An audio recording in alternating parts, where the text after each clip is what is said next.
to the Bob and Tom Show. Hello, Christy. Hi, Chick. She's at the Silac Insurance News Desk. There's Pat Godwin. Hey, Chick. There's Josh Arnold. Hi there. Ace Cosby's here. Hey. I am Chick McGee. Hello, Tom. How are you doing over there? Chick, getting organized. I was going to say you look exceptionally ready to go today. Yeah, a little bit discombobulated. Kind of threw me. Check local listings. We had a tree blocking the main road. Well, that would be local. I mean, very local. But the significance of it is also the AC went out in our building. And I want to thank kind of nice in here right now. Well, the guy was here for, I think, like 6 to 8 hours overnight getting it fixed up. Well, I think that'll be reflected in his compensation. I hope so. Yeah. I'll throw him a T-shirt Don't at least. make him sound like he's an American hero. They fixed the AC, except the thermostat. They've got to go. I guess they're getting a new one, so it's getting a little chilly in here. But can't complain. Happy to be here, enjoying the fabulous air conditioning. Thank you very much. Just getting ready. I want to. We've talked about that before. Who invented air conditioning and what part it played in the development of the United States? They say it's one of the most significant developments in the 20th century because it allowed a lot more people to move south. Absolutely. And the way things are going, they'll be using a lot of it up north, too. Yeah, moving north. There's currently a massive heat wave in Alaska. There were Fairbanks or Anchorage or both, like 85, 83 degrees the other day. It's nuts. I told you, a friend of mine just got back from Kathmandu. Yes. And he's a mountaineer, a distinguished mountaineer. You know him, Christy. I know him. Mm-hmm. And he was saying that the main glacier there at Mount Everest is melting. And it's not going to be making things any safer. So now, on a different note, yesterday on the program, we were discussing, and I forget how we got into this. We had two different stories about the benefits of drinking coffee. I'm a big fan. Thank you very much. Caffeinated or non-caffeinated? Caffeinated. And the essence, if I can recall the two stories, do you have them, Christy? About within certain limits, drinking coffee, people live longer, right? Hold the cream and sugar. Black coffee linked to lower risk of death. They say the ideal is 2 to 3 cups a day. They are saying that you should not do the coffee enema. That's what we learned yesterday as well. Yeah, the coffee enema, a bad thing. Yeah. And the famous actress Gwyneth Paltrow has a company called Goop. She sells a kit. Yeah, and I was actually talking to someone after the show yesterday that had been a big fan of the Goop company. An enema kit? Yeah. Yeah. It's called the Implantorama. It's a glass bottle with silicone tubes that delivers coffee into your colon. Now, we've talked about this before. The claim was it relieves pain, depression, and allergies, but there's no proven health benefit from health experts. Can you imagine if you're seeing a psychiatrist or a psychologist and they go, I can tell you're depressed. What you need to do is go get some coffee and shove it up your ass. Yeah, you could actually get an infection, a burn, sepsis, or even death from an electrolyte imbalance if you do this. The doctor they interviewed called it a triumph of ignorance. The reason I bring it up is after this, we featured one of our famous songs, La Cage aux Folgers, with that French guy talking about the benefits of the French guy's amazing. Coffee enema. But a couple quick things. If you're going to do a coffee enema, you don't want it too hot. And if you're going to do an iced coffee enema, here's my tip. Crushed ice. Yeah. Just keep that in mind. But I said, you talk about fill it to the rim with brim, and I got nothing. And you guys all acted like I barely remember it, Tom. I remember the commercial, but I knew that you wouldn't. Yeah, I didn't realize that was one of those things. There was a time when that was advertised constantly. So I did a little bit of research. Brim was a decaffeinated coffee brand that peaked in popularity. When? It just says between the 60s and the 80s. Uh-huh. So anything post-1980 with Brim. By the way, it is technically back, but it's a different company and a different formula. No kidding. Same name, though. Yeah. It's still out there, but it's no longer the dominant force that it once was. So they fill it to the rim, kind of implying rim job, Josh. Sure. You know, the fat rim of the anus there. There you go. Some people love that. That's their thing, man. Yeah. Well, we can go out on a date. I get a rim job.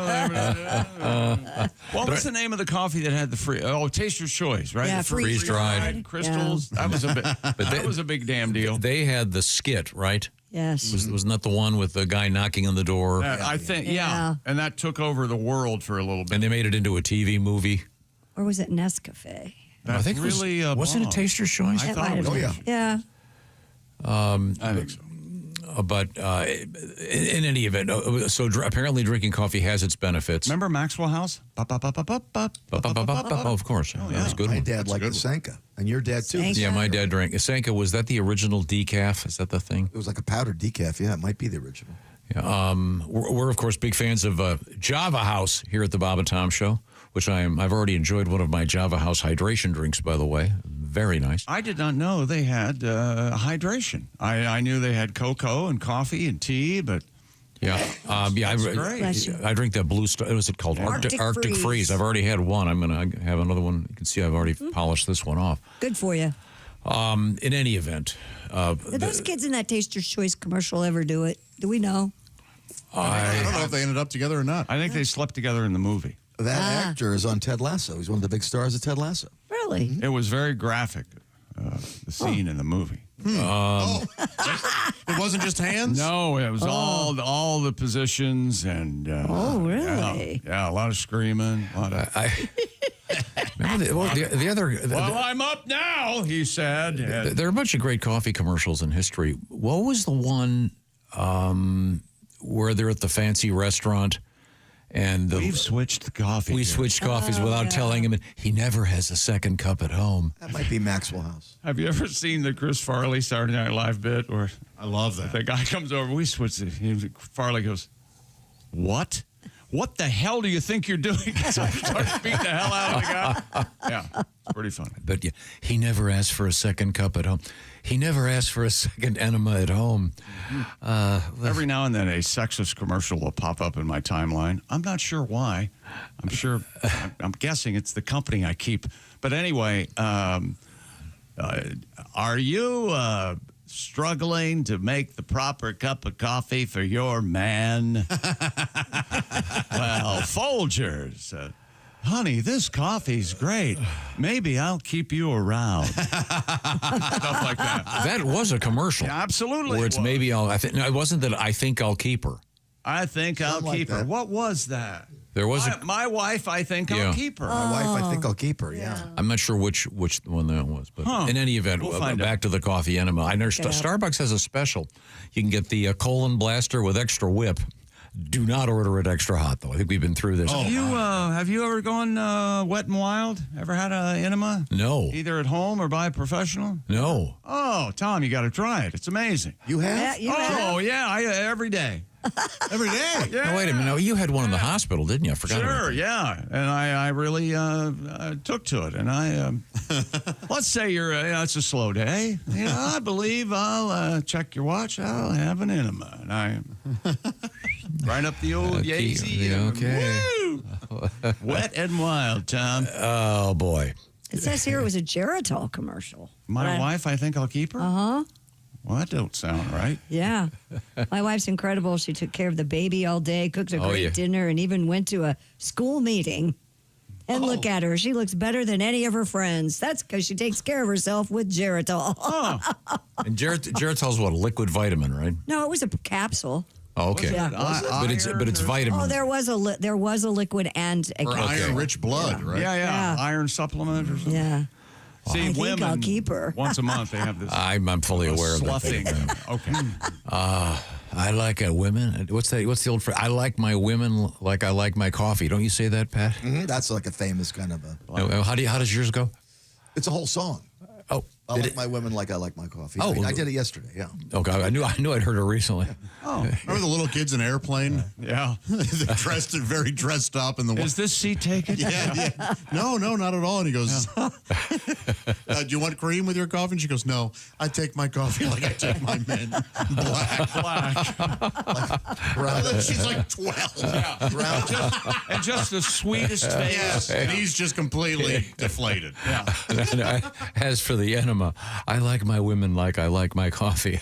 Up my ass and expensive. I worked with the guy who actually did. I worked with the guy who did the coffee enema What? at Tiffany's summer arts camp. Really? In Tiffany, Pennsylvania. Yeah. I'm going to have to try that, the coffee enema. And there's also the wine enema, which is also dangerous, apparently. Ever do the vodka? Well, you're just drunk immediately. All Yeah, this is something you need to talk to a medical professional about. You just shoot the vodka up your butt. Boy, you're drunk in 2 minutes. It's unbelievable. See, it's a semi-permeable No membrane. calories.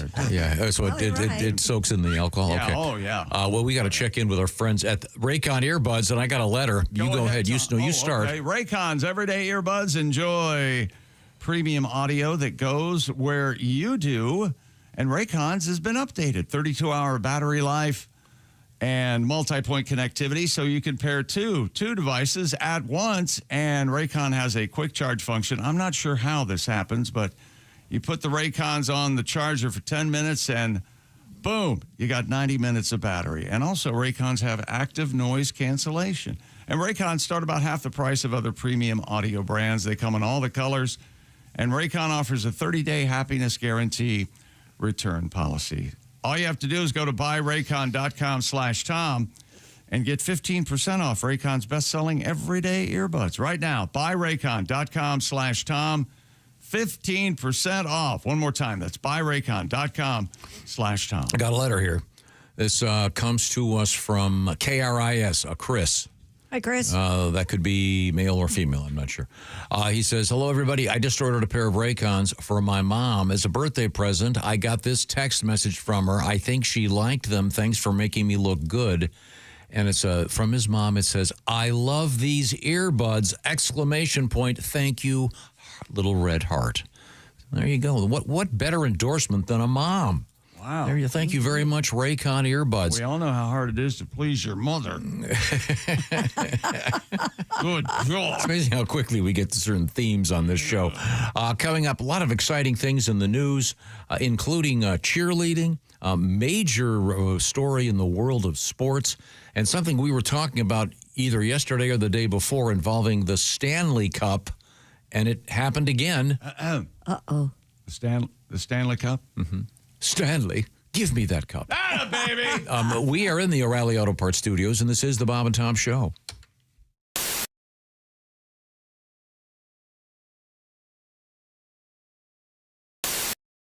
No, I'm not trying to be critical. I'm just.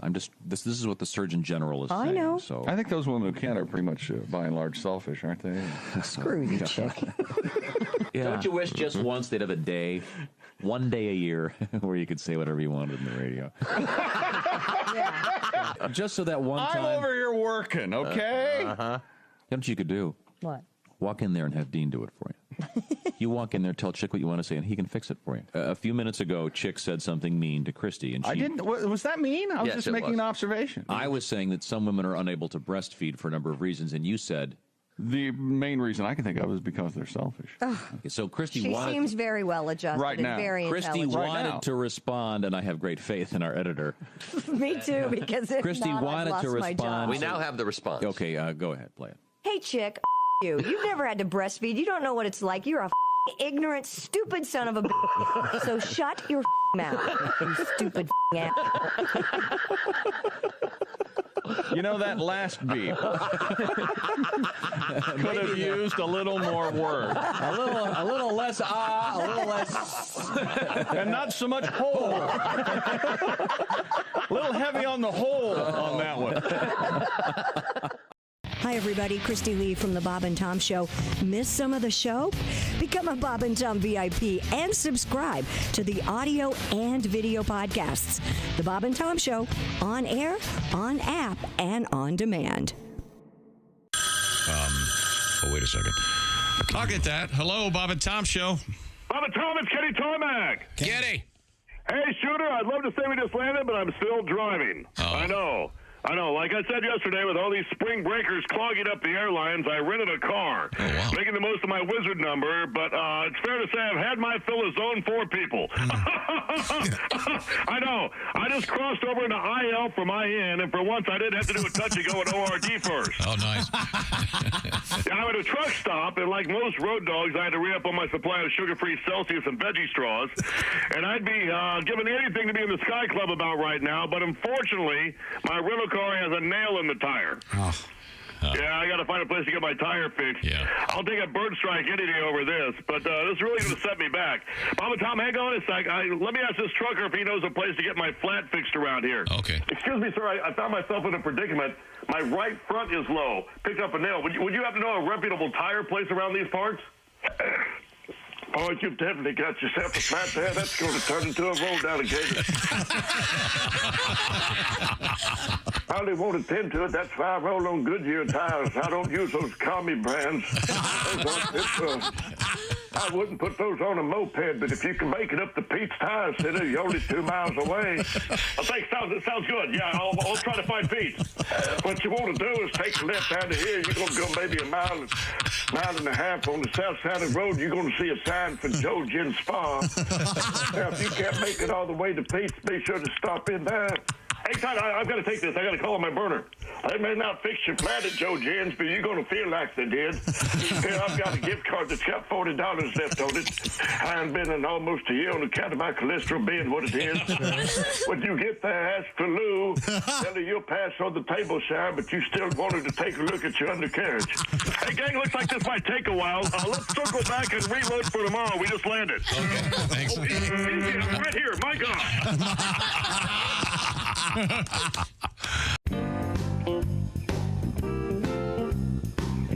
People, here's what people don't understand go about on. the Bob and Tom Show.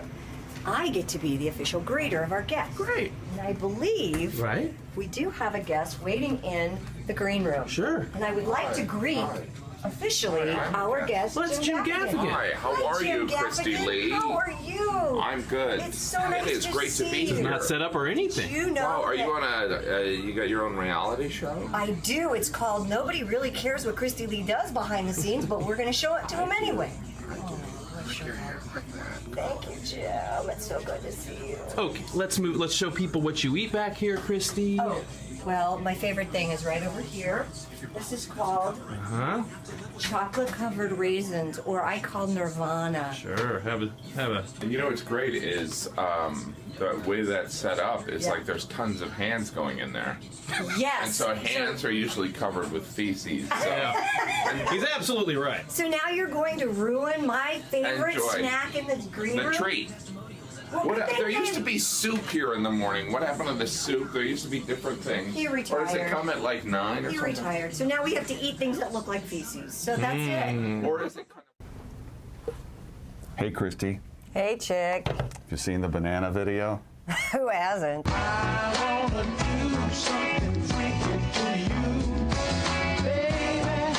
Pretty proud of you. Impressive. Thanks. I was just wondering what you could do with my banana. Your banana? Yeah. Well. Now the Bob and Tom Show presents Christy Lee eating a banana.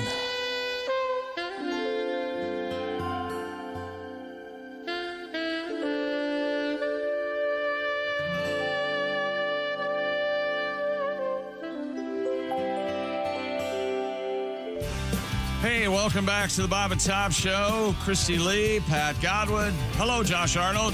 Hi, I have a question for the room. Hey, Ace Cosby. We're in the O'Reilly Auto Parts Studios. Think O'Reilly Auto Parts for all your car care needs. Get the parts and service you need fast from the professional parts people at O'Reilly Auto Parts.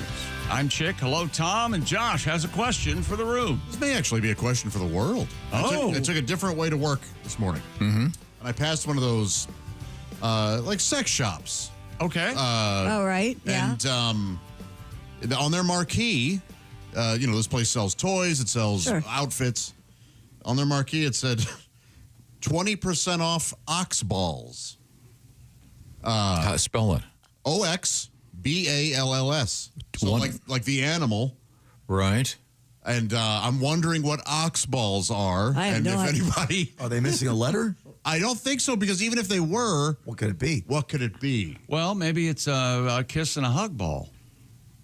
The circle and the kiss. Yeah, gotcha. Love and kiss kisses and a balls. hug. Maybe. No. Do you think it could be some sort of toy that's testicular in nature? Or it could be a giant pair of testicles. Right. That's also on track, too. Could it be the nickname of like a CBD product? Huh. Could it be the nickname of a adult cinema star? 20% off all of Oxball's catalog? Harry Ox is a huge star, isn't he? Harry Ox? Here we go. I got it. So you what looked is it up? it? I got it. Oxballs is a brand specializing in adult novelty products primarily for men. Oh. With a focus on high-quality silicone toys that cater to the fetish and kink communities. Ah. Okay. They have I can't even read most of these things. Okay. They have rings. Okay. They have things for stretching the dangling parts. Yeah. Oh, gotcha. They have this is interesting. They have cages for that area. Yes. So Why would Oxballs is the brand. Yeah, it's a brand. Why would you put it in a cage? Some people like that. Yeah, right. Very much. Yeah. Then What? the woman is the one who lets it out. And It's like What happens if it gets it's like happy? that's in part there? of the. I think it can. I don't Do you know. feed it when There's it's in the enough cage? room? I don't know. Do you? It's the male answer to the chastity belt. Right. I think that's the idea. Is there a pee hole? We knew somebody who did this. We do. Hang on a second. I think it was one of Oske's friends. Tom had a question. He has to have a pee hole, or he would Yeah, back it's up. like it looks like a catcher's mask cage. You know? Okay. Yeah. So you can. Oh, it's not like a it's got solid mesh. thing. Yeah.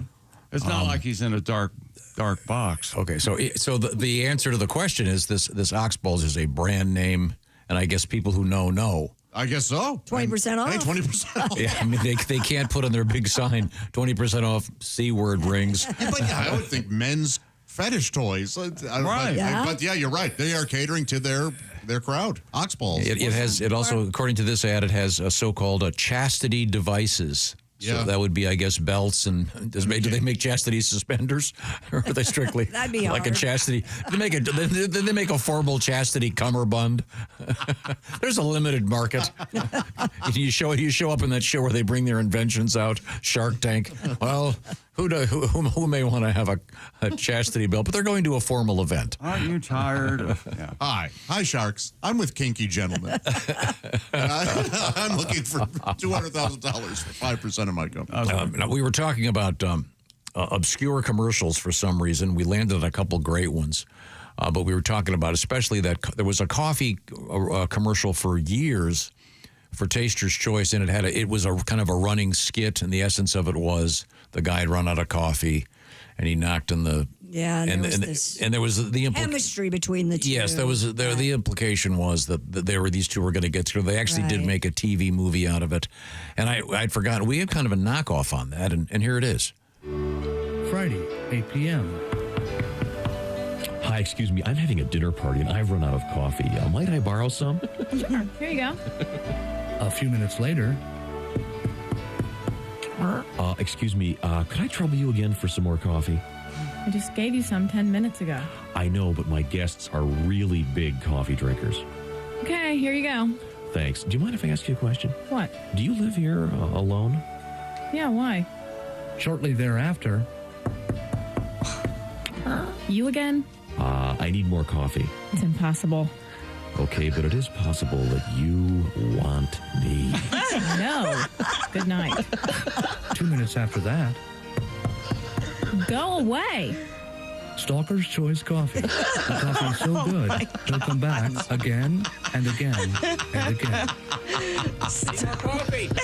More coffee! Go away!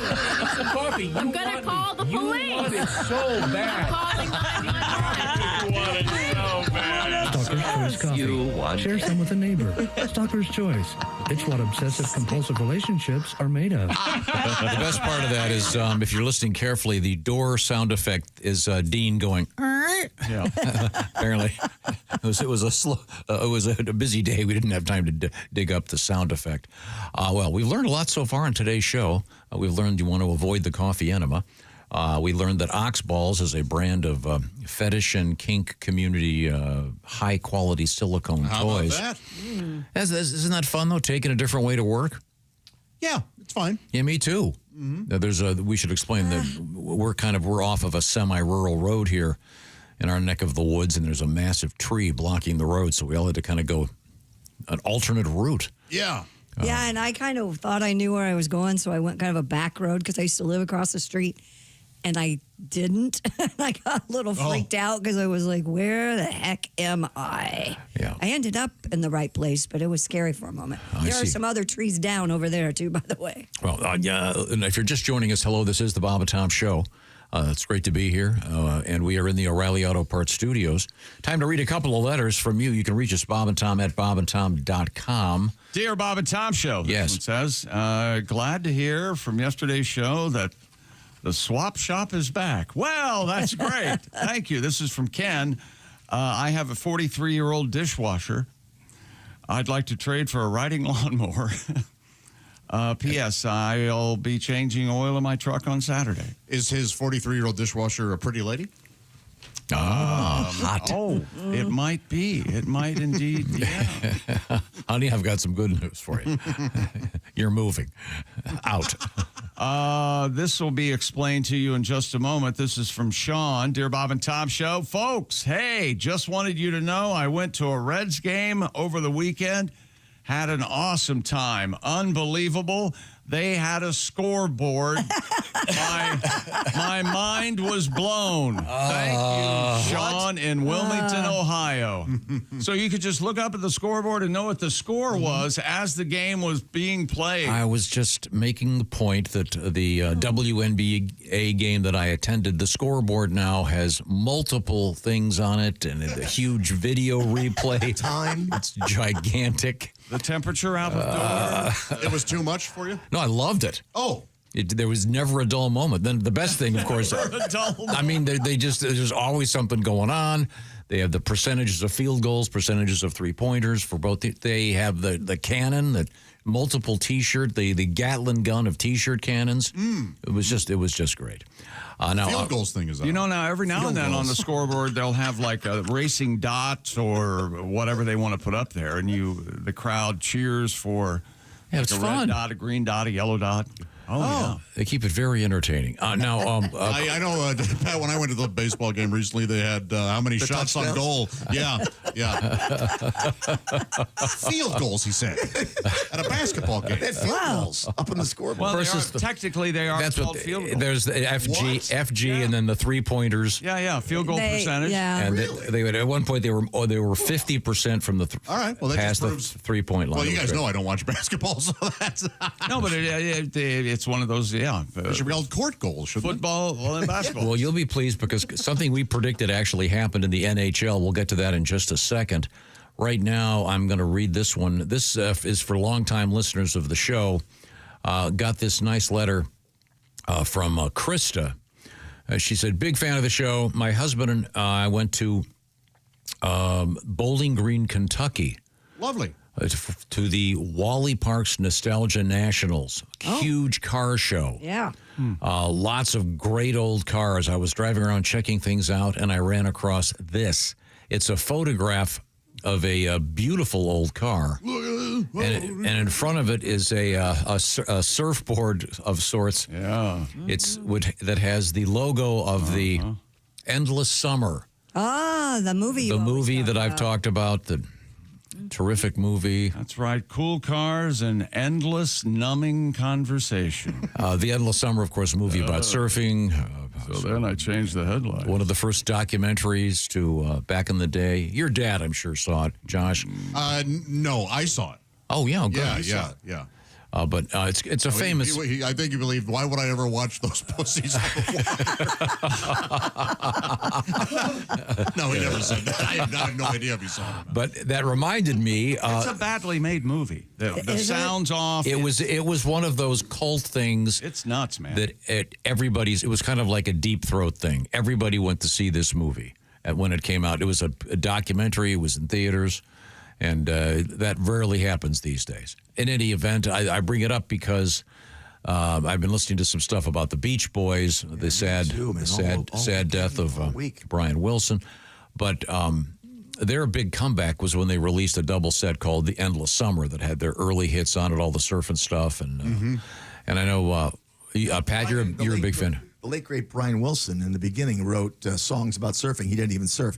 He wrote Surfin', Surf's Up, Surf City, Surfer Girl, and Surfin' USA, even though he wasn't a surfer. Oh, great songs. And he wanted his music to evolve then. He just got sick of writing about the surf songs and surfing.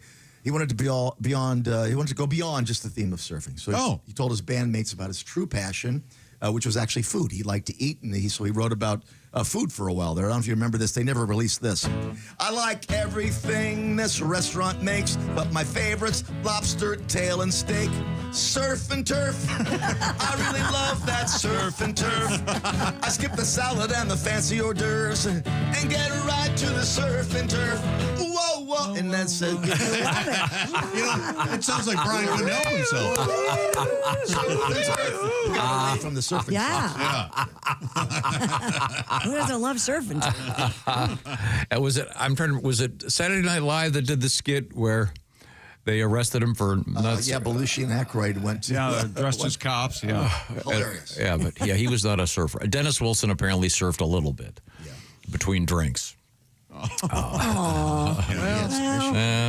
have a hobby. It was the early one to go. Sad news. But coming up, we have, like I said, Josh, some Stanley Cup news I think you're going to find quite interesting. Yeah, I saw some good pictures and footage of the big celebration, the Panthers. It is a dichotomy that they carry the Stanley Cup around, and the guys have white gloves, and they get so carefully, and then the next there's a guy barfing in it. Pitchers of beer into the bowl, and you know Swimming someone's crapped in the Stanley Cup. You know that's happening. I don't know about that. You know that happened.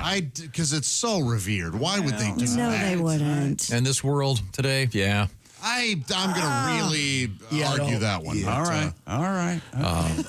Also, I sure hope not. coming up, we have the correlation between your fitness level and your sexual satisfaction. Oh, yeah. And we have a cool story involving a bear. We got alligators in the news and other delights. Bear versus alligator. Who you got? Bear versus alligator. I got bear. Yeah, I think I'd take I think bear. I would go with bear. You think? Really? Yeah. Well, in Lake Placid, the giant alligator gets a grizzly bear. And isn't Ice-T in Lake Placid? That's Anaconda. No, but were he in Lake Placid? Right. What would he say? Well, what does he say? And what is it in Anaconda? That he said? Gators out there this big? Is Gators? In Anaconda, he says. Is Gators out there? Snakes out there this big? I think. Thank you very much. Snakes out there. He can't believe it. Is he looking at the skin? They unfurl a giant snake skin. Yep. Wow. I missed that one. Sorry. It's entertaining. We were voicing that. We were talking about coffee this morning. We had a couple interesting stories yesterday about drinking coffee and how it can extend your life, according to certain scientific surveys. I'm kind of wondering if it's because a lot of people who drink coffee actually get up and work and move around. I think that may be part of it. Java House. Well, Java House, that's the official coffee of the Bob and Tom Show. In fact, I just finished something from Java House. It's something else. They have, beside coffee, tea, all kinds of delightful drinks, including those energy drinks and hydration drinks. I had the Arctic Freeze hydration drink just a few minutes ago. Java House is the official coffee and the official refreshments of the Bob and Tom Show. They're peel and pour pods. You don't have to put them into a Keurig. Here's one right here. Looks like kind of a Keurig pod, but it's not. Peel this little top off. In this case, you've got the amazingly smooth cold brew Colombian medium roast. And I did say smooth. You said it again. Smooth. I like it. I got to hydrate. No, I think you should say smooth every time. It's coffee out there that's smooth. That's right. I'd like to apologize now to everyone listening. Java House. The peel and pour pods. So smooth. This is like a challenge for young broadcasters.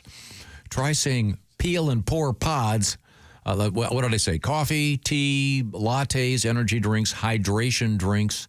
Josh, your favorite is the... hot cocoa, of course. The hot cocoa. Oh, yeah. 7, 8 in the morning. Okay, I tell you what. I'll take over the hot cocoa, just so you don't have to say it, because I know you're tired of me putting you in the hot cocoa corner. He put himself. Baby put himself in that corner. Have you ever tried to put a large standard-sized marshmallow into a cup of cocoa? No, but I would love to share you Brian's recipe for What does he Java say? House. He says take a Java House pod, add 8 ounces of vanilla ice cream and a half cup of heavy cream, put it in a blender, and enjoy. Whoa. Because he said that he remembered you saying that you like your coffee like a milkshake. Oh, yeah, absolutely. So he's actually done it. Yeah. Wait a second. That is genius. Yeah. He also says, yes, I'm a fat body. Yeah, I don't care. I want save that because I want to have Miss Hooker make that for us. Oh, that'll We be great. might be onto something. Your favorite Java House recipe. This is exciting. I never thought of that. You could also. It might be just great over vanilla ice cream. Right. Yeah. Wait, we're supposed to be talking about this instead of dreaming about enjoying it. Java House has something going on right now. If you want to get started and check it out, javahouse.com has all the information. Use the promo code Bob and Tom. One big long word, BOBANDTOM. Get 25% off your order. I've got to check out Java House this weekend on my ice cream. I'm a big fan. We'll give you a full report coming up. Thank you so much, Java House. We'll get back to the action in just a few minutes. We have cool, of all things, 2 big stories involving cheerleaders and another one of those weird stories about celebrity baby names and how celebrities treat their children as if it's some kind of weird accessory they can abuse. We are in the O'Reilly Auto Parts Studios, and this remains the Bob and Tom Show.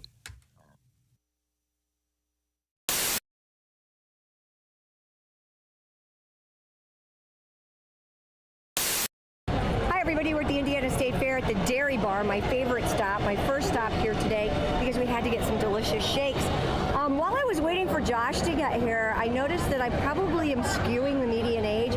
On an off day at the fair in the middle of the week, it's either 80 or 5. Yeah. Either way, there are a lot of strollers. And we're eating some milkshake. Christy got the chocolate. I got the vanilla. Should we do that thing where we do the flavor kiss, and get a mix? Oh, what do you mean? I thought you were going to do like we were married and do this. Oh yeah. I'm now going to sell this spoon on eBay to the creepiest listener because this was in Christy's mouth. That is so. Okay, so Josh, we're about to walk into the Midway at the Indiana State Fair, and I know we should probably ride a ride together. I want to ride the Crazy Mouse. I want to ride the log flume. No, I can't ride those. Why not? Are you afraid? Yeah. The only thing I like is the Ferris wheel. No, that's the only thing I'm terrified of. We're not riding the Ferris wheel. We gotta ride the Ferris wheel. You're never going to get me on that. Oh yeah.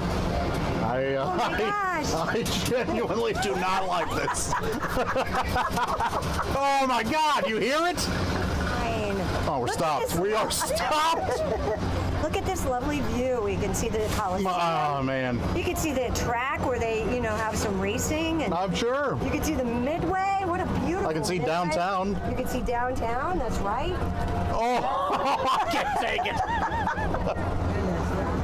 I don't know. I mean, there might be one way to relax a little bit. Okay. Oh, sorry. I'm not here to make you feel better. I'm just grateful that you decided to ride this with me. I don't know, maybe we're stuck up here. We haven't seen you move That's for a nice. while. Yeah. Oh, here we go. Oh, I hate the way it moves. I can't take it. I feel like we are going down. We are. See? Now we're going back up. Very nice. Oh. We are swaying far too much. We are not swaying, Josh. Ooh. We are not. All right. Oh, we're done. Oh, damn it. Josh, I'm really sorry. I had no idea that really would get to you like that. You know what I'll do? Since you did that for me, I'm going to ride one of your rides. Oh, you really like that, didn't I? Maybe I shouldn't do that. No, I don't really want... I'm backtracking. No, I didn't mean that. I didn't mean it.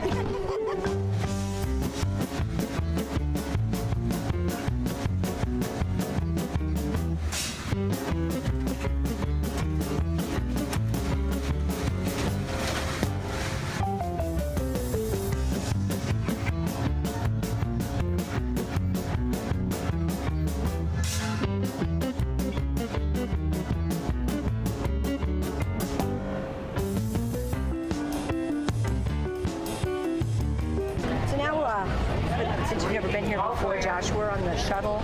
Yeah. This is the, powered by a tractor. If you're really into tractors and you've never been to the state fair, since I have to leave soon, you ought to go to Pioneer Village because there's a great John Deere exhibit. Okay.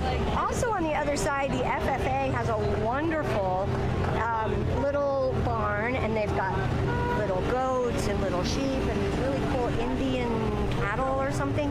And you can feed them carrots, and they're just adorable. There's also the Department of Natural Resources. You can see some pretty interesting things. Oh, I'm going to see all of it. And don't forget, you've got all these wonderful food vendors that we haven't even hit on. I mean, what do we get? Pork chop? I'm not too worried about that. I think I'm going to stick with stick with most of the We pretty much ate a lot. Yeah, I'm going to stick with the things I can see.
The reviews are in, and America can't get enough of Chick McGee's Silac commercial. Fanatical fans everywhere are even watching it in reverse. This actually kind of makes sense. Truth is, you won't be finding any retirement checks in your mailbox until you first go back into your house and log on to SilacINS.com. At the Silac website, you'll even find a special link just for Bob and Tom listeners. Hey, hold on now. This part shouldn't be going backwards. There we are. It's SilacINS.com. Don't go backwards in retirement. Look forward to your retirement. Look into an annuity from Silac Insurance.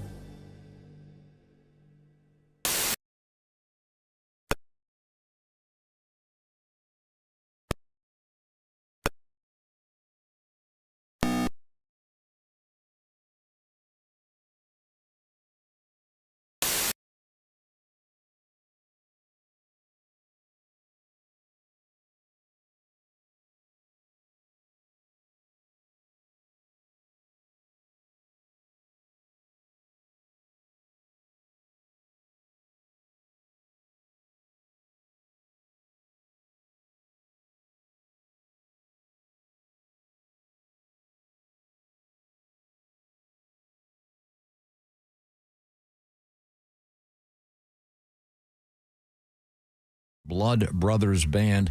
Also, Melissa Etheridge, Happy Together, and more. I'll give you some of those names coming up. Getting ready for the fair down the road.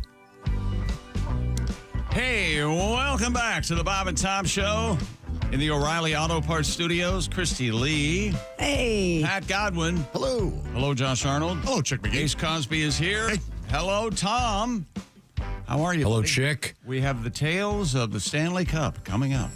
You want to get right to that. I know Josh is a big hockey guy, and we were talking about how the Stanley Cup is one of the most famous of all trophies. And interestingly enough, each member of the team will get to babysit the cup, if you will, for several days. And the cup is escorted around. There are a team of people that keep track of the thing. Do they get a little baby Stanley Cup to put on their desk? That's a good question. I don't know the answer, but I'll find out. They hold their pins? But there is one, the Stanley Cup. A few years ago, they had to do some repairs on it. Yeah, absolutely. And I'll look that up. And we were talking about what they do with it, and here we go. We have another story. Alexander Barkov wants to show everybody a Stanley Cup. And Tuesday night into Wednesday morning, Florida Panthers won their second straight Stanley Cup. They beat Edmonton during an appearance in his own neighborhood.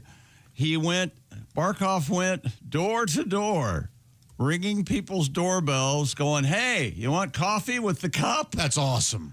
And people would answer. Some let him in.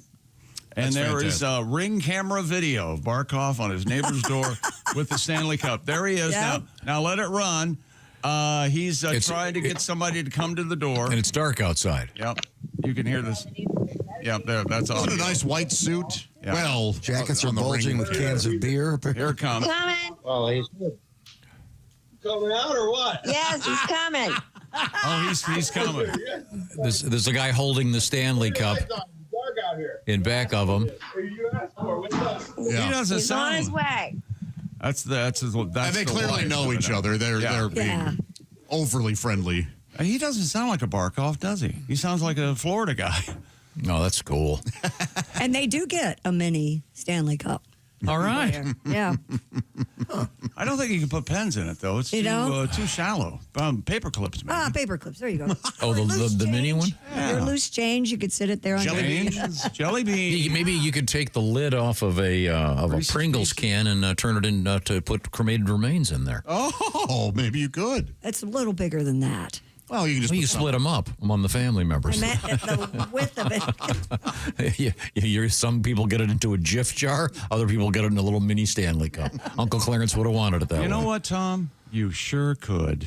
Thank you for that great idea. You're welcome. You're welcome. But the Stanley Cup got damaged. I didn't. I didn't know what you were. I didn't hear got damaged. The bowl is The already. Stanley Cup got damaged. It's already damaged? Yeah, that's the story. God damn it, Stanley Cup! The bowl's dented, the bottom's dented, but it's been dented and scratched That's part of the charm. They put it on. They have a machine like when they repaired the Tin Man in the Wizard of Oz. That's right. A buff here, a buff there. A couple of. They do that with. Says they quote partied with the cup into the early morning hours. Of course. Yeah. Remember Ovechkin almost? Nobody thought he was going to give it up when he had it. Yeah, that's true. He would not give it back. Everywhere. Knocking on doors. You know what this is? Stanley, I presume, is what the people say. Yeah. You know, I tend to agree. Maybe a major transaction hasn't occurred in a cup, but I'm sure somebody's number one in there. Come on. Come on. Absolutely. I think you're correct. They also drink out of it. Yeah, they're not peeing in it. Yeah, they rinse it and wash You it. can rinse it out. It says here. I don't remember that about your coffee cup. Wait a minute. Makes a good point.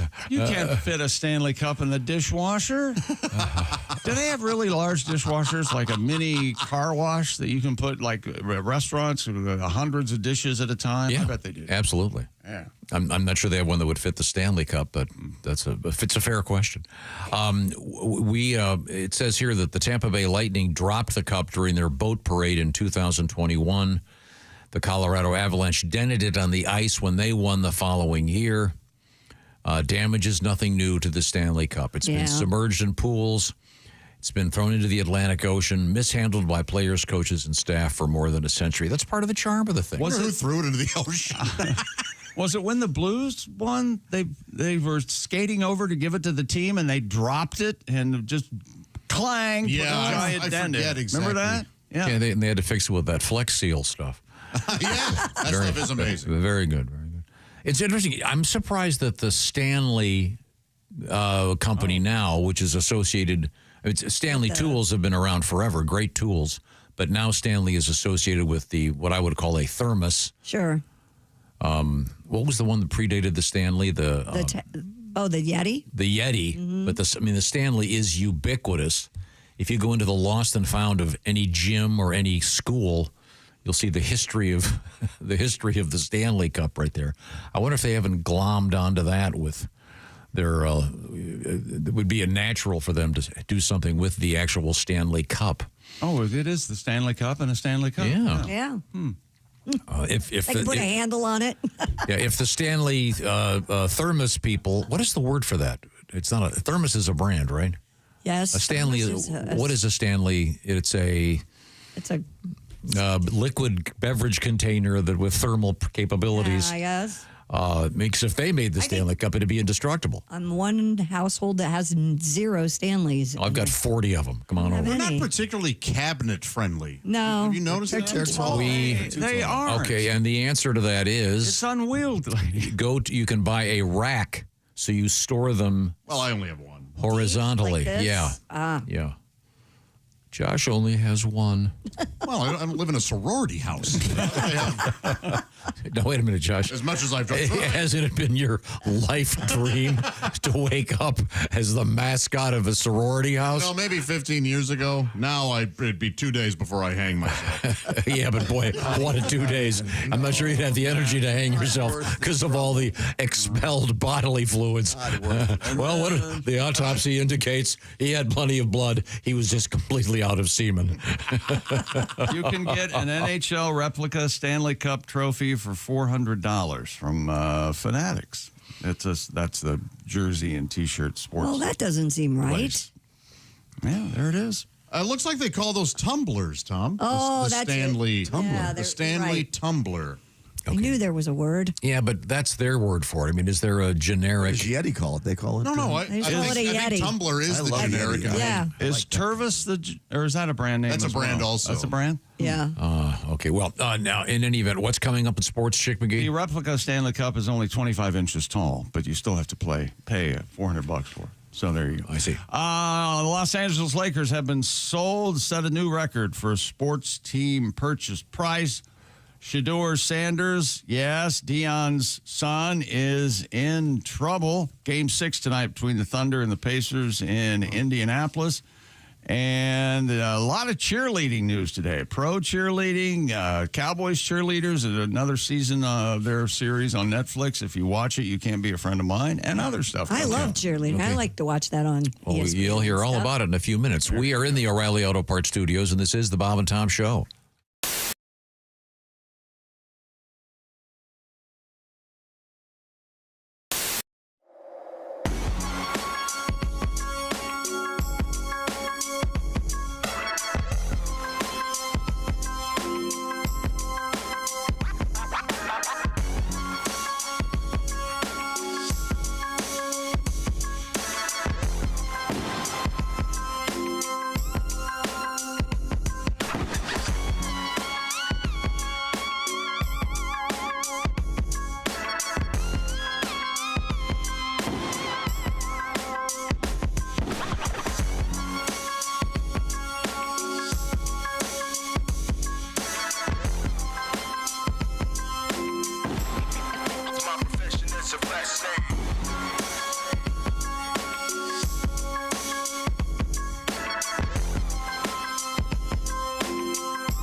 Break up with your brewer. Switch to Java House. Amazingly smooth barista quality cold brew in seconds with no equipment required. Just peel and pour over hot or cold water. Effortlessly easy. Coffee, teas, hydration and energy drinks, hot cocoa and more. Order online at javahouse.com. Java House, the official coffee and refreshments of the Bob and Tom Show.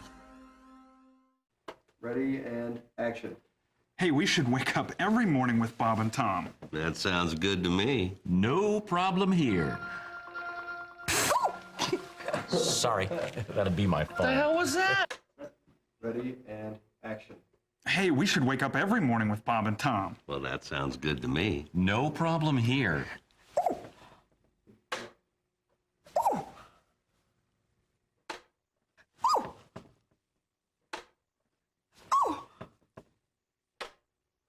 How's it going? Morning. Hey, hold on there, kid. I'm Bob. And I'm Tom. From the Bob and Tom Show. We thought we'd barge in. God. There's a new one. Hey, kid, hold on there. I'm Bob. And I'm Tom. From the Bob and Tom Show. We do a morning radio show here in town. Here's the deal. We thought we'd break into your house. Consarn it. Shoot. Darn it. Honey, I'm home. Oh, great. Fish again.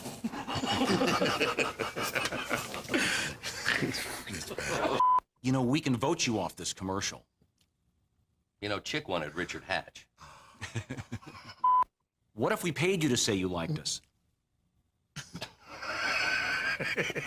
We can vote you off. Okay. Come way down.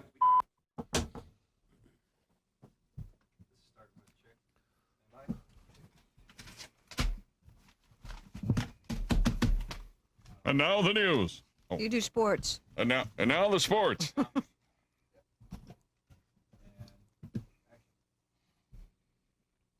That would be you, Chick. Sports terms that sound dirty, but they're not. Oh, really? Ready? Mm-hmm. Coming in first place. Good. Palming the ball. Mm-hmm. Sorry. Taking it to the hole. Yeah. Just don't get your holes mixed up. Right. Ooh. Just don't get your holes messed up. Flip the card over. Flip the card over. I don't want it in my... I don't know if that's what they're looking for here. Don't Christ. How many times have I heard that? Take two. A London homeowner who discovered 3 men trying to rob his house had no difficulty in describing one of the suspects. He had no legs. Ooh, usually in crime, it's the...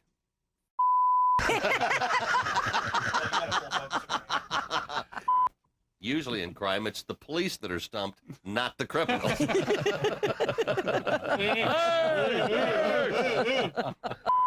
I know you guys probably aren't interested, but guess what I did this weekend? I don't know. I don't know. Did you impeach Bush? No. Buzz the honey hole. No. Flick the minnow? Did you flick the minnow? Flicking the old minnow? Flicking the minnow? Or did you impeach Clinton? Bailing out the gravy boat? Is that what you were doing? Finger the fountain? Sounds like a wonderful time, but no, I didn't do any of those things. Sorry. What a boring weekend. Yeah, Move on. yes. Bounce the bearded clam? Did you attend the clam twiddling jamboree? That's it? I was That's wondering what if I you're gonna did? get to that or not. Yeah, I double dribbled. Tom did. I just took his only line.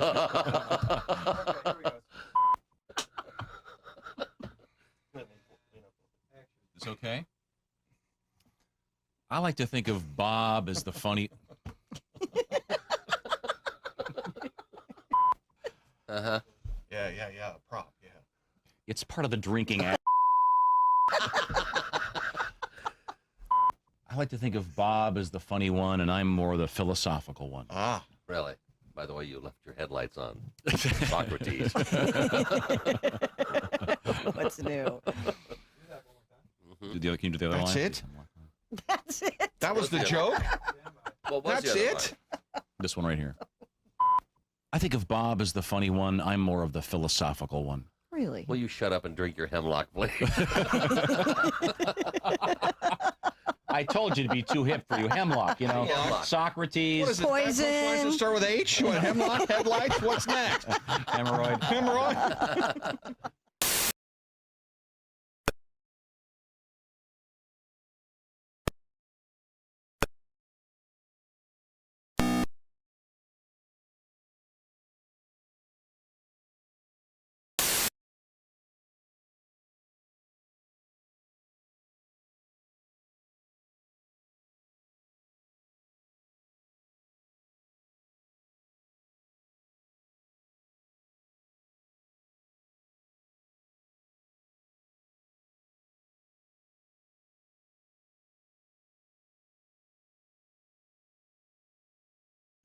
That's Drawing Rainbow, BMW.com.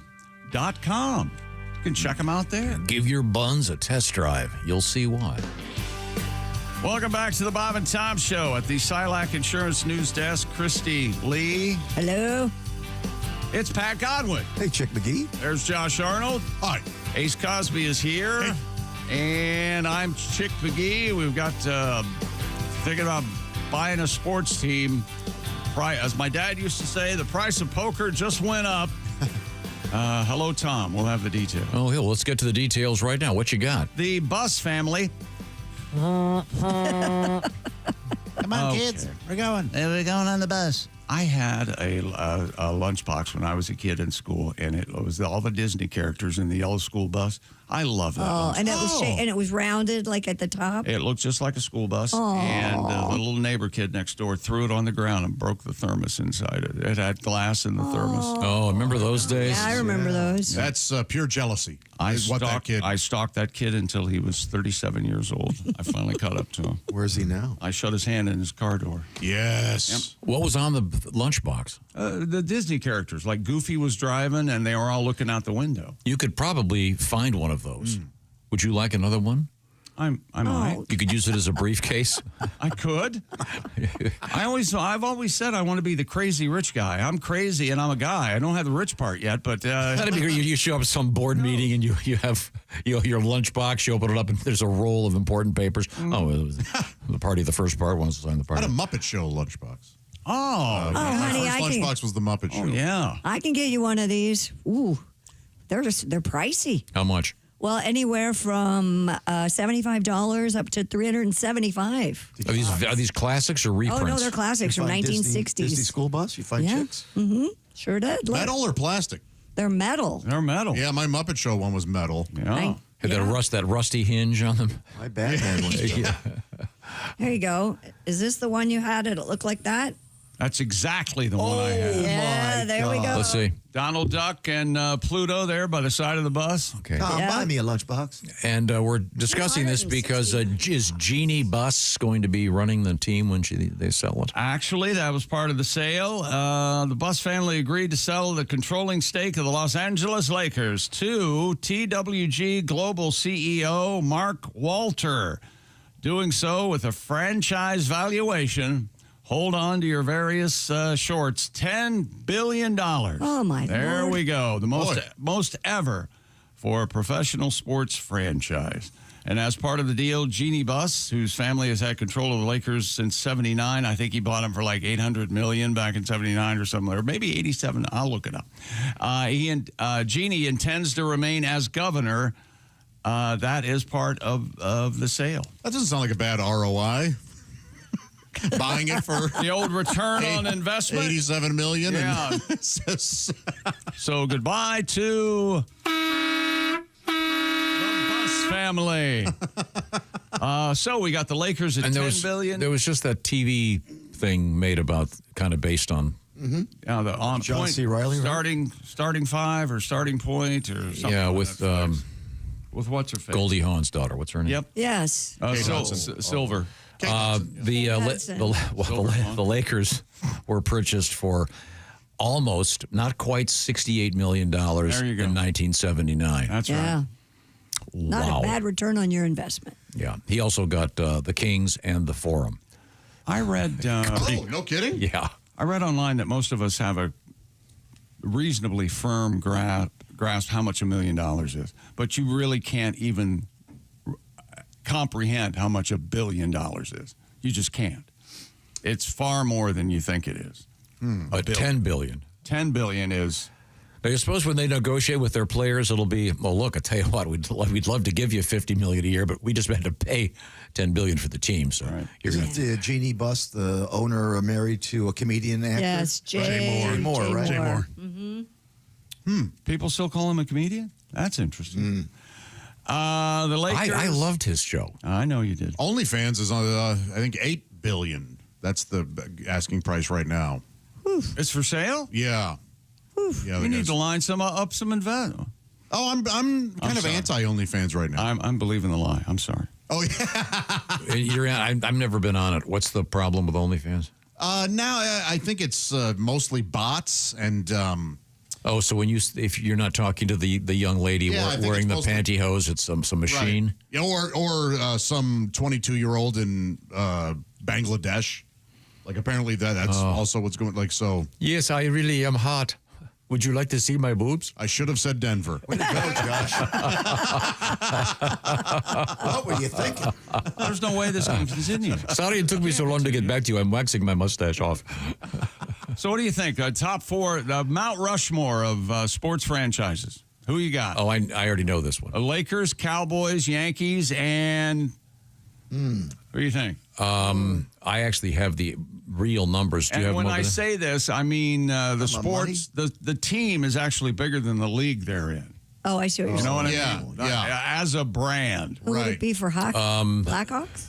No. The current, according to Forbes magazine, you got it right. Cowboys #1, Golden State Warriors #2, LA Rams 3, Yankees 4, Knicks 5. That's probably property where the arenas are and stuff like that. Yeah, and I'm sure that's subject to change.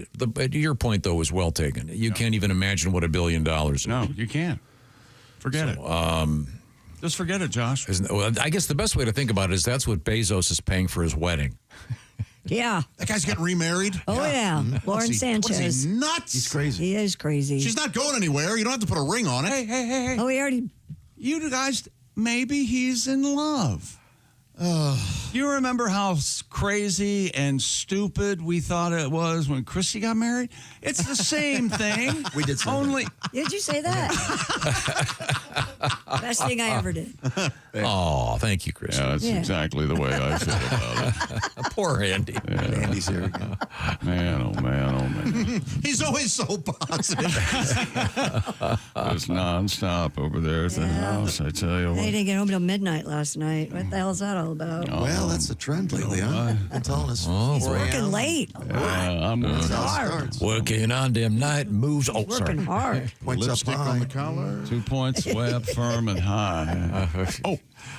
The Oklahoma City Thunder can wrap up the NBA championship tonight in Indianapolis. It's Game 6 with the Thunder holding a 3-2 lead. Still no idea whether Tyrese Halliburton will be able to play or not. He's got a problem with his lower right leg, and we will see what we will see. We might have, indeed, a Game 7. Pacers win tonight. Let's hope. Oh, Come on, That sure Go would be Pacers. exciting, man. Oh, man. Any Game 7 in any sport. And anything to shut up the a-hole on the pregame. One guy. Kendall Perkins. I couldn't agree more. What a jackass. Oh, I don't think Is Tom that who cares that for- is? Kendall, we already got a Charles Barkley. Stop doing that. Yeah, no kidding. Right? I Browns. like what you're doing, Kendall. Keep it up. Brown, you know who's great at the NBA commentary is Tim Legler. He was a 3-point. He played in the league. He has an iPad that he does illustrations on, and it's amazing. He really knows what he's saying and can talk to somebody like me who kind of knows what's going on in the NBA, but not really. He's great. Speaking of the NBA, here's a note from the NFL. Okay. What? Browns rookie quarterback Shedeur Sanders is accused of driving a pickup truck 101 miles an hour on a suburban Cleveland interstate earlier this week. The Strongsville Police Department says the officer stopped Shedeur at about 12:30 in the morning on Tuesday in a 60-mile-per-hour zone on I-71. And he was going 101? 101 in a 60. How scared were the guys sitting in the back? Right? Of the pickup truck. Shedeur! We don't have seatbelts back here. We dropped our beers. Media reported the 23-year-old could pay a $250 fine to waive the fourth-degree misdemeanor case. Of course, he's the son of Deion Sanders. I get a pickup truck to go 101. Well, I guess anything's possible. Oh, are you kidding? Nowadays, yeah. I would like to see a stat on this. I don't know if anybody knows it. My experience with NFL players, I would put money on this. More of them drive pickup trucks than cars. Probably. I'm going to say far more. Really? 75%. Oh. I've been to an NFL facility, and it's all pickup trucks. Yes, sir. Just drove by one. I just drove by one last night. Pickup trucks coming out. My NFL playing neighbor has a very nice truck. I think that's kind of their thing now. So, but he'll need to go fast because when he gets cut from the team, he'll want to drive out of town quickly. A little prediction there. If there's any justice. Have you ever seen Jeannie Bush? She's very attractive. Yeah. No. Yeah, and she's going to make sure that her kids know how to work for a living. For example, her son, he's a busboy. Yeah. Will you be a busboy? Yeah. Just to give you a quick, here's a quick glimpse. I get nothing out of Pat. Oh my God. She was hooked. I was so mad at you right Sorry. now. That was really fun.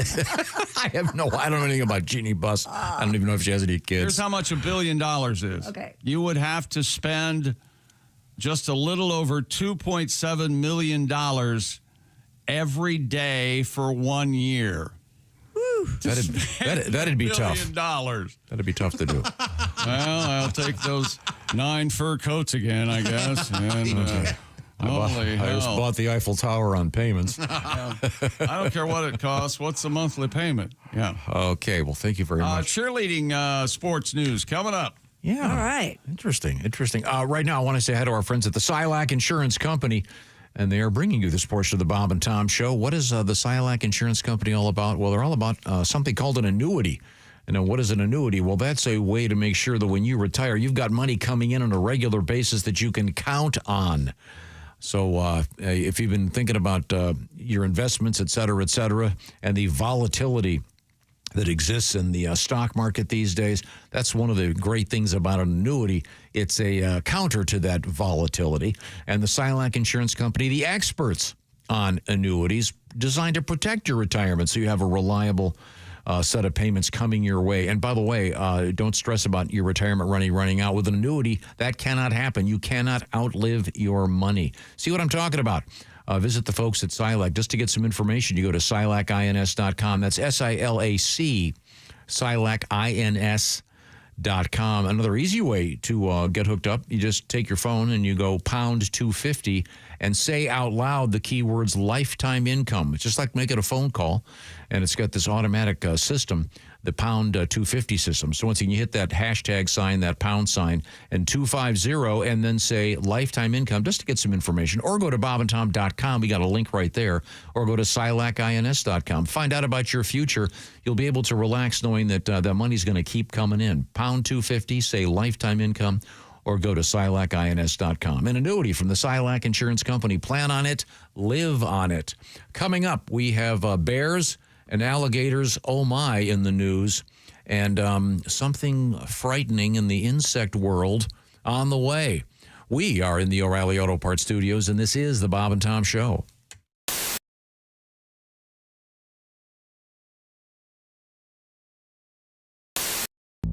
Frigamall Records, the same people that brought you the all-bass Christmas album, Amazing Bass, are proud to present Jimmy Pardo's first solo project, Nothing But Air Bass.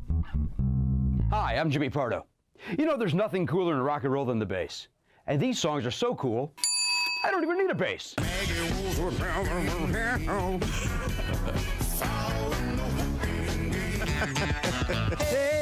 hey, what the matter with So just pick up your air telephone and dial. Beep, beep, beep, beep, beep, beep, beep, beep, beep. Jimmy Pardo's Nothing But Air Bass. Get yours today. There's no easy way to say this, so I'm just going to say it. Kay, it's over. We have to break up. I'm breaking up with you. I have met somebody else. It's just better for me. Java House, peel and pour pods. I mean, you peel, all right? You pour the Java House cold brew into a cup of hot water, and in less than 10 seconds, voila. Amazingly smooth, barista quality. You don't have this. And you're a lot of work. Frankly, it shouldn't be this much work. I've stuck by you, you know that. When you were broke, it's not easy to say, but I just have to tell you, you're gross. Java House offers me so much more, not just coffee, teas, energy drinks. I appreciate you taking this as well as you are. I was worried you'd be all steamed up about this. That's disappointing. Perhaps I gave you too much credit. It's over, and I'm keeping the cats. Java House. Amazingly smooth cold brew coffee. Enjoy barista quality coffee in seconds with no equipment required. Just peel and pour over hot or cold water. It's effortlessly easy. In fact, the hardest thing about Java House? Well, that'll be figuring out which one of their many great beverages to try next. You don't have to watch this.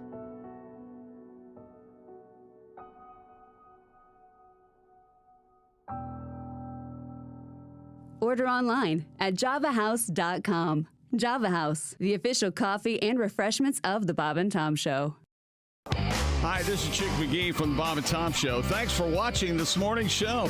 To listen, just go to bobandtom.com and check out the list for a station near you, or stream the online radio station on our website and the Bob and Tom app.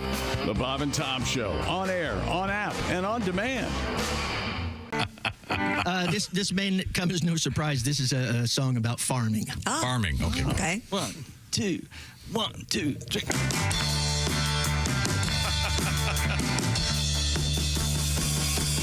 Oh yeah, I think that farming should all be done by hand. When I see your tractor, I wanna hoe your land. I want to hoe your land. I want to hoe your land. Yeah, you got that combine, which I don't understand. If you were a heathen, you go and hoe your land. Now go and hoe your land. Please go and hoe your land. When I'm hoeing, I feel holy inside. But John Deere tractors are forbidden. I can't ride. I can't ride. I can't ride. My mule sure is something. He don't cost 20 grand. When I feed him carrots, he helps me plow my land. He helps me plow my land. He helps me plow my land. Und wenn we're plowing, we feel happy outside. I used to have another mule, but he died. But he died. But he died.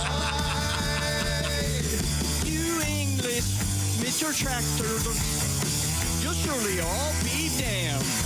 If you were so lazy, you go and hoe your land.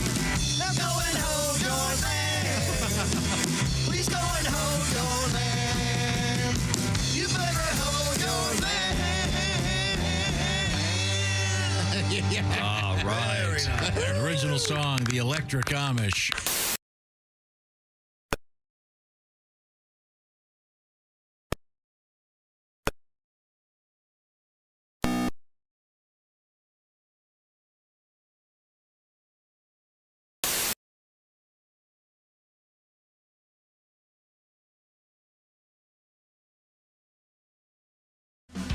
Hey, welcome back to the Bob and Tom Show.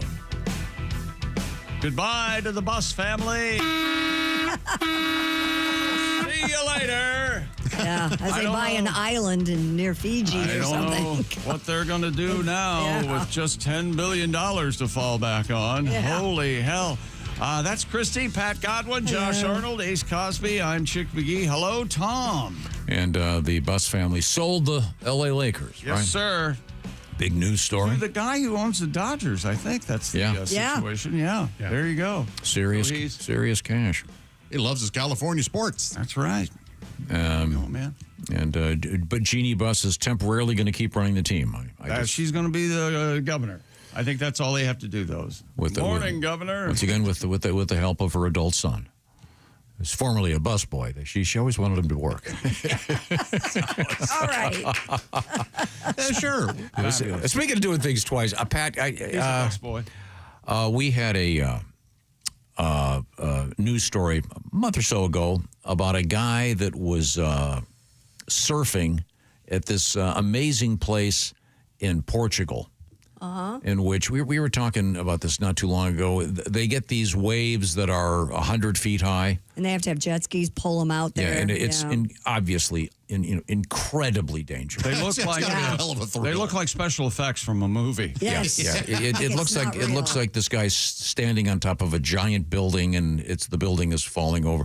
As Clooney and Wahlberg try to make their way up it. That's right. Yeah. And interestingly enough, the guy that did this is an Englishman, and I guess the record has not been made official yet. But it reminded me, because it's obviously surfing. We got talking about the surf movie, The Endless Summer, which led to a talk about the Beach Boys, and their early songs were those surf songs. They're kind of primitive. Lots of them, yeah. And Brian Wilson famously didn't surf, nor did Carl Wilson. Dennis apparently surfed a little bit. Mike Love didn't really surf. They certainly grew up around it, though, right? Yeah, those songs really brought surfing and California, for that matter, to the forefront of American culture. And I said this the other day. I heard an extensive interview with Mike Love, one of the main singers, if not the lead singer of the Beach Boys. And he's never given the credit he deserves, although he's now in the Songwriters Hall of Fame. He wrote all those great lyrics. Right. Songs like, California Girls and many of the great ones. Oh, that David Lee Roth song? David Lee Roth did a nice cover of that song. I enjoyed it very much. I did too. And the video, I remember being sort of... Yeah, that was great. Important in my youth. Yeah. And that's probably what made David Lee Roth think he was bigger than Van Halen and to make that very wrong move. But you are a big Beach Boys fan, as am I. I spent the week just listening to old stuff and production, and it's amazing. Really? Baby, don't worry, baby. Oh, my gosh, beautiful. Brian Wilson came out of the gate, though, and he wrote nothing but surf songs. They were kind of pigeonholed. He wrote, let's see here, Surfin', Surf's Up, Surf City, Surfer Girl, and Surfin' USA. And keep in mind, he wasn't a surfer, and he wanted to move on. And his bandmate says, well, what do you want to write about? And he said, well, my passion's food. He was a big foodie. He loves to eat. So he wrote this. It never got released. I like everything this restaurant makes, but my favorite's lobster, tail, and steak. Surf and turf. I really love that. Surf and turf. Skip the salad and the fancy hors d'oeuvres and get right to the surf and turf. Oh, so he got away from the surfing stuff. They finally got away from it. Yeah, that was usually Brian doing those high vocals. I didn't realize how much he sang. Really? Yeah. Yeah. Typically he would do that. And then what's the Good Vibrations? The I'm picking up good. That's Mike Love. But then Carl's the voice of the great song God Only Knows. That's Carl Wilson. If Mike Love hadn't been in the Beach Boys, he would be referred to as area lunatic. That's what he would be. He's an interesting guy. I'm a big fan. But what's your favorite Beach Boys song overall? Wow, probably Warmth of the Sun. Really? I don't even know. Warmth of the Sun. Are you just trying to be odd and weird and eclectic? Or the one that goes, I can't sing, of course, but it's We've been having fun all summer long. That is great, yeah. God only knows. Is that the one at the end of American Graffiti? I don't know. But I think maybe. Okay. But yeah, the Beach Boys, they still do like 100 gigs a year at least. So if you get a chance, go see them. I saw them live. They're great. But that was when who's the kid that plays drums all the time? Oh, John Stamos. Yeah, John Stamos was on drums. Who I think is a great addition to the Beach Boys. I do too. He was fun. And their song, Kokomo is the song from the late version of the Beach Boys that appeared in their TV show. Did I read written that by John Phillips? Stamos is the one who told everybody else in the Beach Boys that Brian had died? I think I read that. What? Oh, really? Oh, my goodness. Man. That's sad. Yeah. God Only Knows, the best song in the Beach Boys. That's a great song. God Only Knows, number one, yeah. Yeah, number one. And Good Vibrations. Good Vibrations. Yeah, it's hard to... Good Vibrations. Good Vibrations is amazing. How many key changes in that? Oh, 22, I think. It took them a year to make it. Just that cello at the end is insane. Gorgeous. Everything about it. Yeah. How about Wouldn't It Be Nice, that weird calliope at the beginning? Brian had the incredible musicality, but the lyrics written by other people are often not given enough credit. But Pat, I like your surf and turf song. I'm glad that Brian wrote that. Yeah, he wrote it. I see. Okay, good. You got to give him the credit. Yeah, get a full where credit is due. We're going to get back to the sports page. They're wearing kind of a surf shirt today. Oh, yeah, this is my Did you go to the dry cleaner Yeah, recently? that is severely ironed. You've had some nice shirts on. That's a great cabana. You know what? You look like a guy who buys a cabana at a Vegas hotel and then just fills it with 20 models. Yeah. And you're there. Yeah. Rich old guy. What he's saying is you look like a guy that is about to buy a hooker is what he's trying to say. No, kind of a, yeah. Oh. Yes, that's what you mean. I don't even know that this guy wants to have sex with any of the models. No. He just wants to be surrounded I want by people beauty. to enjoy them. Yeah, I want to enjoy. Yeah. I'm at that point in my life where I want to enjoy my money. With a hooker. Yeah. It's all about the shoes and watch. You got to check out the shoes. Okay. Shoes and watch. Do you have a watch on? Sure. Let's see. It's just an Apple Watch. Okay, well, that'll get him. Checks my sleep at night. I love my humping energy. You sleep with your watch on? You got to. No. Check your sleep. Your hump. Yeah. No. Your hump. My bed does. You check your hump times, do you? My sleep number bed does Peaks and valleys and complete flat line. Coming up, one of our favorite comedians will be joining us, Jamie Lissow. Looking forward to talking to Jamie. Recently married Jamie. Yes. If you're just joining us, hello once again. We are in the O'Reilly Auto Parts Studios, and this is the Bob and Tom Show. We return to the sports page with Chick McGee. A cheerleading company called Varsity Spirit is launching the world's first professional cheerleading league. Why not? I mean, these events are all huge. Yeah. Mm-hmm. And they're going to have, I understand they're going to have NFL players on the sideline. Kind of a switcheroo there. Yeah, Hang on a second, Tom. Just standing there. NFL players on the sideline. Yeah. The PCL Pro Cheer League. I was way off. What did you have? No. Well, I had a couple different versions. One for B, the other for C. You were ready for anything. It's exclusive for elite athletes aged 18 and older who will be able to compete with advanced training, national exposure, and part-time compensation. The first season will debut in 26 with 4 founding teams based in Atlanta, Dallas, Miami, and San Diego. Each team will be composed of 30 cheerleaders chosen through a selection process that will be held this fall. The first season will begin with 5 events in Indianapolis, Houston, Atlanta, Anaheim, and Nashville. Each match consists of 3 rounds of competition, with rounds 1 and 2 featuring cheerleading skills, including stunts, basket tosses, and tumbling in head-to-head bracket-style rounds. I'll tumble for you. The final round. Boy, that's a bad song, right? I totally agree. Yeah. How did that... MTV. How do you go from Karma Chameleon to that? I didn't like... Karma, chameleon. Do you really want to hurt me? Yeah, I don't like that either. I don't either. I don't. I would hear that and go, yes. Remember when Ace made love to Boy George? Yeah, I do. Yeah. Oh, no, he just wanted Didn't he to. come on? That's Okay. Gave it to him. We didn't come on to him. He approached him to... Sorry. Back to you, Chick. The final round will be a creative routine set to music, highlighting choreography, creativity, athleticism, and showmanship. They are true athletes. I'll go to that. I would. I don't think it's going to be a success. And they'll get a TV contract. I think it's a pyramid scheme. You are killing Christy, it. you thought we were talking. Yeah, I did. I thought we were going to have a conversation. I don't know. Yesterday afternoon, I walked into, and my daughter was watching. There's some Dallas Cowboy cheerleader part 2. Yes. Thing. Season 2 on Netflix. Oh, yeah. It's a big thing. And then we actually have Dallas Cowboy cheerleader news today. And there's a cheerleading mecca in Texas that was a big Netflix show for a long time, a collegiate cheerleading show. I can't remember the name of the school, but that was very popular. When I was, I had to go through physical therapy for quite some time on my arm. When I was there, because of cheerleading? but there were I was talking to my main guy, who was a great guy, but they get more cheerleaders there than they'd get hockey players. Most dangerous sport for female athletes by far. It must be. Yes. A lot of torn knees and stuff, et cetera, et cetera. Ripped up knees. Man. Do you have the Dallas cheerleader update? I do, but first here's the Beach Boys and a forgotten song. It came out in '64, but I don't remember it being a hit till like '68, '69. This is I love this. Oh yeah.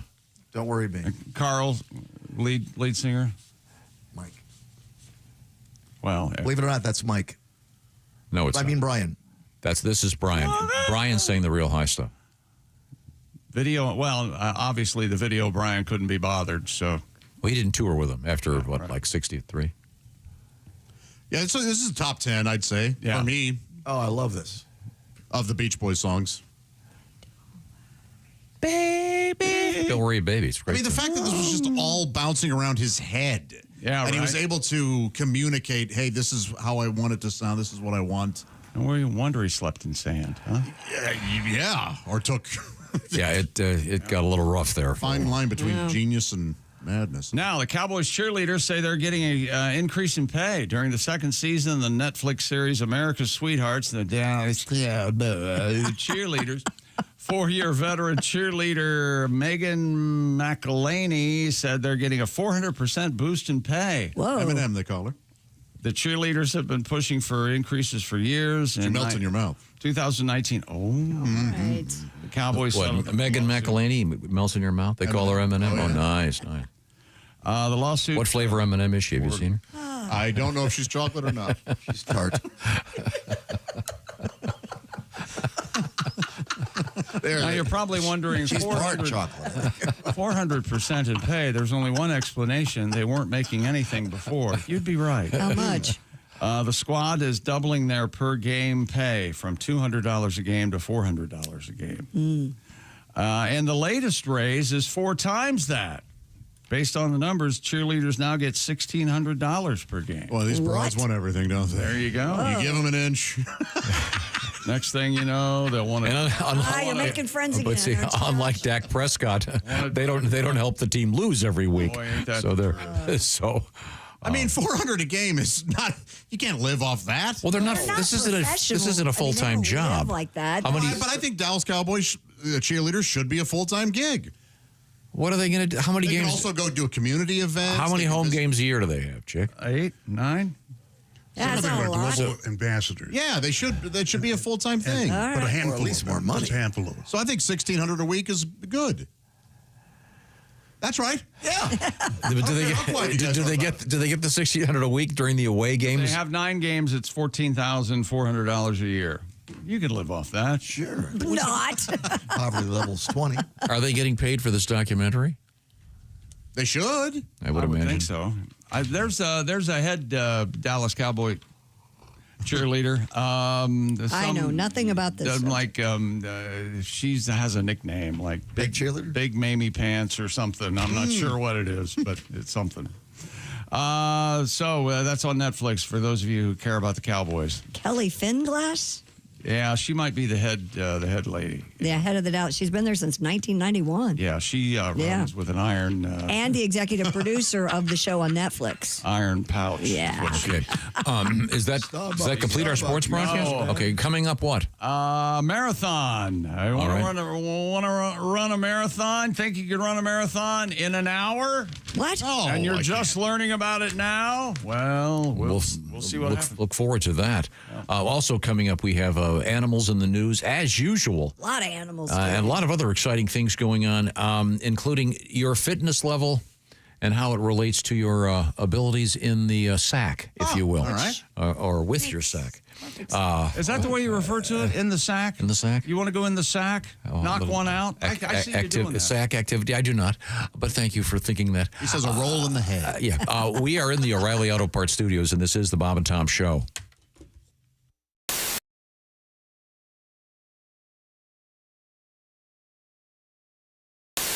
But in any event, where the hell is that? Just reading down the fine print. I know.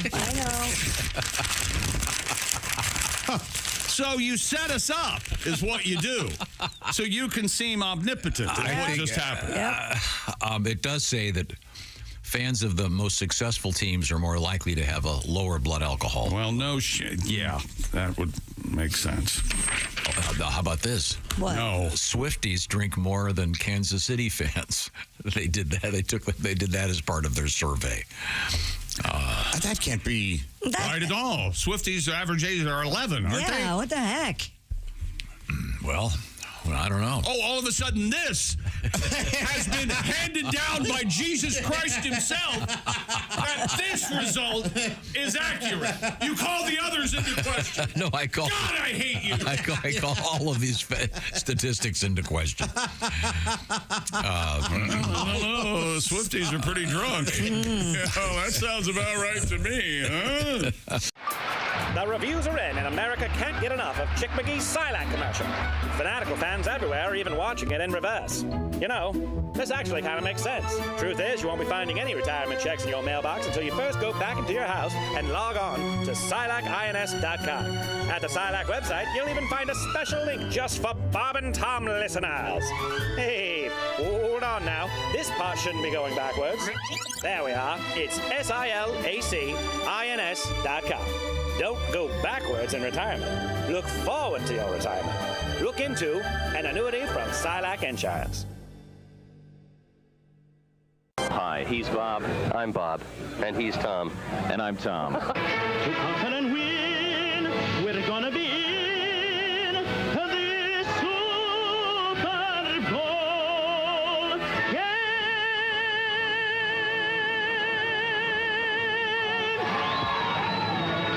Incredible.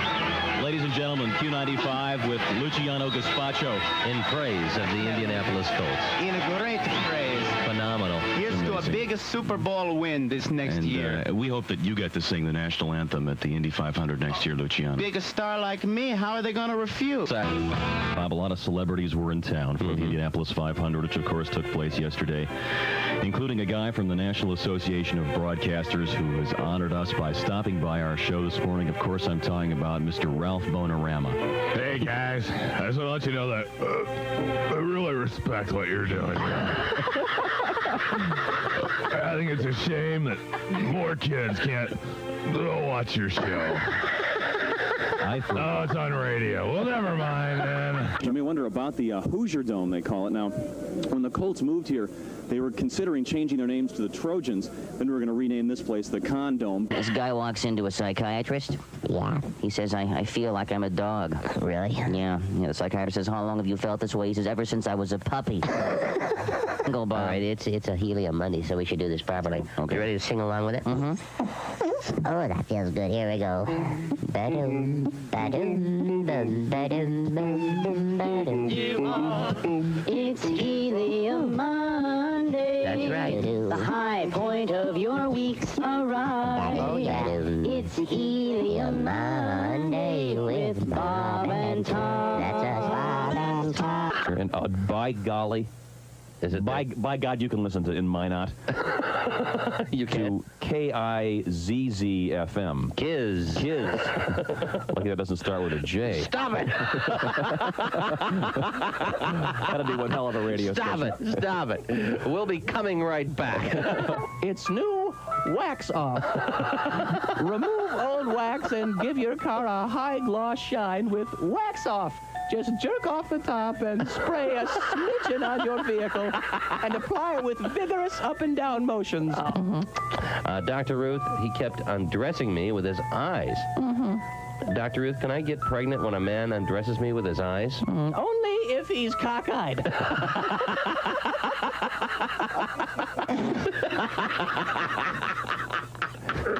Continue. Yeah. Put a little extra menthol there on your cigarette. That's right. Oh, yeah. Yeah. Haji, put that shaving foam down.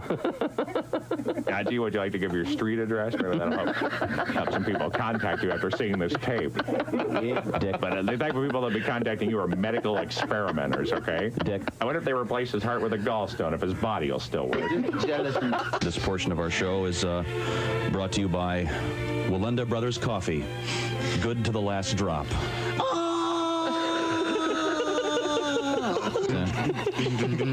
New law firm in the news today. Really? Yeah, 3 famous attorneys have formed a new law firm. Oh, really? Who are they? Gary Hart, Ted Kennedy, and Richard Nixon.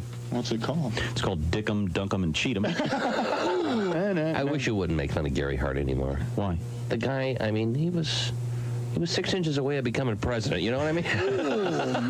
Keep it in your pants, Jimmy. Get on your knees and spray. And when you get a Woody, when you get home and What are we talking about? Woody Hayes. Of course. So why do they have one of the main thoroughfares for people in that city? Why don't they build a little a tunnel or a bridge? Hey, what a great idea! Guy from USAC goes, golly, Earl, that might be a pretty good idea. Now, your kids are, what, 11 is your son, right? Yes, correct. How old's your daughter? 6. 6. Okay, great. Yeah, she still gets away with stuff, probably. 6 years old. She's so funny that I just refuse to punish her for anything. Right. She came up from kindergarten one day and she goes, Dad, Stacy and I were playing catch and she hit me right in the balls. She only has an older brother. She's only heard that area referred to as that. A good dad would tell her that she's wrong. I am not going to do that. I have chosen to use that to my advantage. She'll be on her first date making out with some dude and she'll be like, touch my ball. Guess who's done making out? Until at least college, because now everyone in high school thinks she has balls. Thanks, Facebook. Best daddy, come on. What's that right now, chick? Well, that's almost great. Too high. Well, good news is you're not going to need that ice scraper. Have you taken that out of your car yet? I keep mine in all year. Do you now? What? Welcome back to the Bob and Tom Show. You caught us mid-argument. What a surprise. Sorry. Josh Arnold, Christy Lee, Pat Godwin, Ace Cosby. We're in the O'Reilly Auto Parts studios. Think O'Reilly Auto Parts. For all your car care needs, get the parts and service you need fast from the professional parts people at O'Reilly Auto Parts. I'm Chick, and here's Tom. Well, thank you very much, Chick McGee. Yes, sir. I just remembered something. What'd you remember? I got to dig this story up. Josh was gone when we had an interesting story about the mosh pit. Oh. Now, can you describe to those not familiar with the mosh pit what it's all about, Josh? Sure, yeah. Particularly at heavier rock concerts, one will open up in the middle of a big crowd. So there's sort of a ring of people, and then inside that ring, people slam into each other and jump around and run. And it's all in the name of fun. Nobody's out to hurt anybody necessarily. At least those guys shouldn't be allowed in the mosh pit. This is from the BBC. British authorities asking attendees of a heavy metal music festival to change the settings on their Apple Watches. The BBC reports that at the Download Festival in Donington Park, apparently all that bouncing around, the Apple Watch reports that they've been in a collision. Yeah. And calls the authorities. Oh, it does? Calls like a 911, yeah. Wow. Yeah, so as you know, those watches have a setting in which if you're in a car crash, it knows that something's wrong and it dials whatever, what is it, 999 in the UK instead of 911. So they're asking you to put it in so-called airplane mode. Okay. So this was happening to people. So weird. Yeah. Now, I thought since you're the one that's participated in the mosh pit, I thought you'd enjoy that. Am I the only one? Yeah. Ace, you ever been in one? Yeah. Adjacent. Okay, yeah. Adjacent. Yeah. Sometimes they form around you and you don't feel like being in one. Have you seen one tried to form and just doesn't take off? Yeah, yeah. And sometimes it's like too soon in the concert, or sometimes it's just not the right song. Sometimes you can tell the people starting it aren't up to any good. They're like, oh, these guys are out to try to knock somebody out. Yeah. Well, here's an unusual take on that. This is in Australia. A 20-year-old woman told police she was at the edge of the stage in the mosh pit at the St. Kilda Festival, watching a group called the Fundamentals. Oh. Are you familiar? Are you? No. I like the name, though. When the man... What, spell that. Instead of F in fundamentals, it's TH. Okay, like thunder. Yeah, the Okay. Fundamentals. Thunder down under. That's thunder. what I thought he said. Yeah, no, I almost said Fundamentals, but no, it's Fundamentals. And I'm sorry, the 20-year-old woman reported the man in the mosh pit behind her ejaculated onto her back. Oh, my goodness.